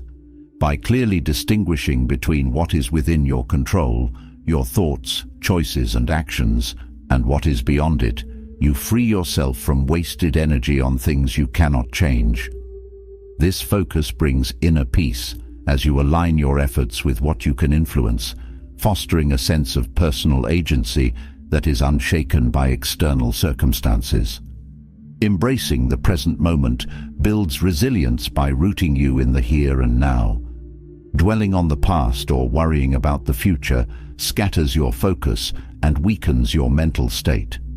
Stoicism teaches that true power lies in fully engaging with the present, where actions are taken and growth occurs. This mindful presence nurtures clarity, enabling you to respond thoughtfully instead of reacting impulsively.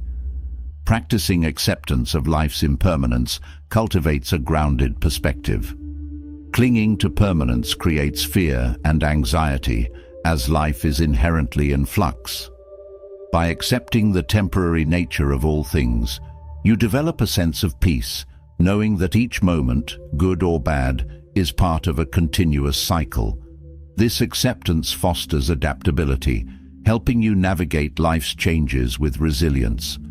Self-discipline is a Stoic trait that strengthens the mind by prioritizing purpose over fleeting desires. Exercising control over impulses builds confidence and reinforces your ability to make choices aligned with your values. Self-discipline reduces regret, as each action reflects thoughtful intention rather than impulse. This mastery over self creates a foundation of stability, empowering you to pursue your goals with unwavering focus. Developing the ability to let go of what does not serve you is crucial for mental resilience. Whether it's grudges, past mistakes, or unproductive thoughts, releasing what holds you back creates mental clarity and frees emotional energy. This release allows you to focus on growth, strengthening your resolve to move forward. Letting go becomes a liberating practice, making room for peace and personal evolution. Cultivating gratitude, even in challenging situations, builds an unbreakable mind by shifting focus from lack to abundance. Gratitude teaches you to find value in each experience, viewing challenges as opportunities for growth. This perspective fosters inner strength as you learn to appreciate what you have rather than fixating on what's missing. Gratitude brings peace, creating a mindset that is resilient to negativity. Practicing humility grounds your mind, fostering openness and a willingness to learn. Humility teaches you to view yourself with honesty, recognizing strengths and areas for improvement without ego. By embracing humility, you remain open to growth, as arrogance no longer hinders your progress. This balance creates inner security, freeing you from the need for constant validation. Patience is a virtue that builds endurance and calm. In a world that often seeks immediate gratification, patience teaches you the value of steady, consistent effort. By cultivating patience, you reduce stress and approach goals with a balanced mindset. This endurance fosters resilience, as you're able to persist through challenges without feeling rushed or pressured. Seeking wisdom through learning and reflection enhances mental strength. Stoicism values the pursuit of knowledge, as wisdom provides insight and clarity. By learning continuously, you equip yourself with tools to handle life's complexities. Wisdom grounds you, as each lesson strengthens your understanding of self and the world, creating a resilient foundation of knowledge. The practice of empathy fosters mental resilience by creating meaningful connections. Understanding others' perspectives reduces conflict and enhances compassion, both of which build emotional strength. Empathy transforms relationships as you learn to listen without judgment, allowing for greater harmony and mutual respect. This connection reinforces peace, as empathy bridges divides and fosters unity. Living with purpose is a Stoic principle that directs your energy toward meaningful pursuits. A life guided by purpose remains focused and resilient, even amid distractions. Purpose acts as an anchor, grounding you in values and guiding each choice with intention. This alignment with purpose enhances mental clarity, as each step feels connected to a larger vision, empowering you to overcome setbacks. Balancing logic and emotion strengthens your mind, enabling thoughtful responses over impulsive reactions. While emotions are natural, Stoicism teaches that logic provides stability. By evaluating situations with a balanced perspective, you create mental equilibrium. This balance fosters resilience as you respond with wisdom rather than being swayed by fleeting feelings. Practicing forgiveness, both for yourself and others, releases burdens that weigh down the mind. Holding on to resentment or guilt creates internal conflict, draining mental energy. Forgiveness, on the other hand, frees you from these burdens, allowing you to focus on growth. This release cultivates inner peace, as forgiveness clears space for clarity and progress. Embracing adversity as a teacher is a Stoic mindset that builds resilience. Challenges are inevitable, but seeing them as opportunities for growth transforms how you approach difficulties. Each setback becomes a lesson, a stepping stone that strengthens you. This perspective creates an unbreakable mindset, as adversity no longer intimidates but inspires growth. Developing inner stillness helps calm a busy mind. Stillness is the practice of quieting internal chatter, creating a mental space of peace. This calmness enhances clarity, as it allows you to observe thoughts without being consumed by them. Inner stillness fosters resilience, as it provides a sanctuary from life's noise, helping you remain centered and focused. The principle of non-attachment reduces mental strain by freeing you from the need to control outcomes. Non-attachment teaches you to value the journey over specific results, reducing stress. This mindset allows you to remain open to possibilities without disappointment, fostering a resilient outlook. Non-attachment encourages flexibility as you navigate life's changes with grace and balance. Self-reflection is a powerful Stoic tool for personal growth. Regularly examining your actions, thoughts, and motives provides insight, helping you align more closely with your values. This reflection fosters accountability as you identify areas for improvement. Self-awareness builds resilience as it equips you with the knowledge to face life with confidence and clarity. Seeking balance in all things strengthens your mental state. Stoicism values moderation, encouraging a life that avoids extremes. By practicing balance, you create stability, as excess and deficiency both lead to dissatisfaction. This moderation enhances resilience, helping you approach life with a calm, grounded mindset that supports well-being. Aligning with these Stoic principles, you cultivate an unbreakable mind, fortified by clarity, resilience, and wisdom.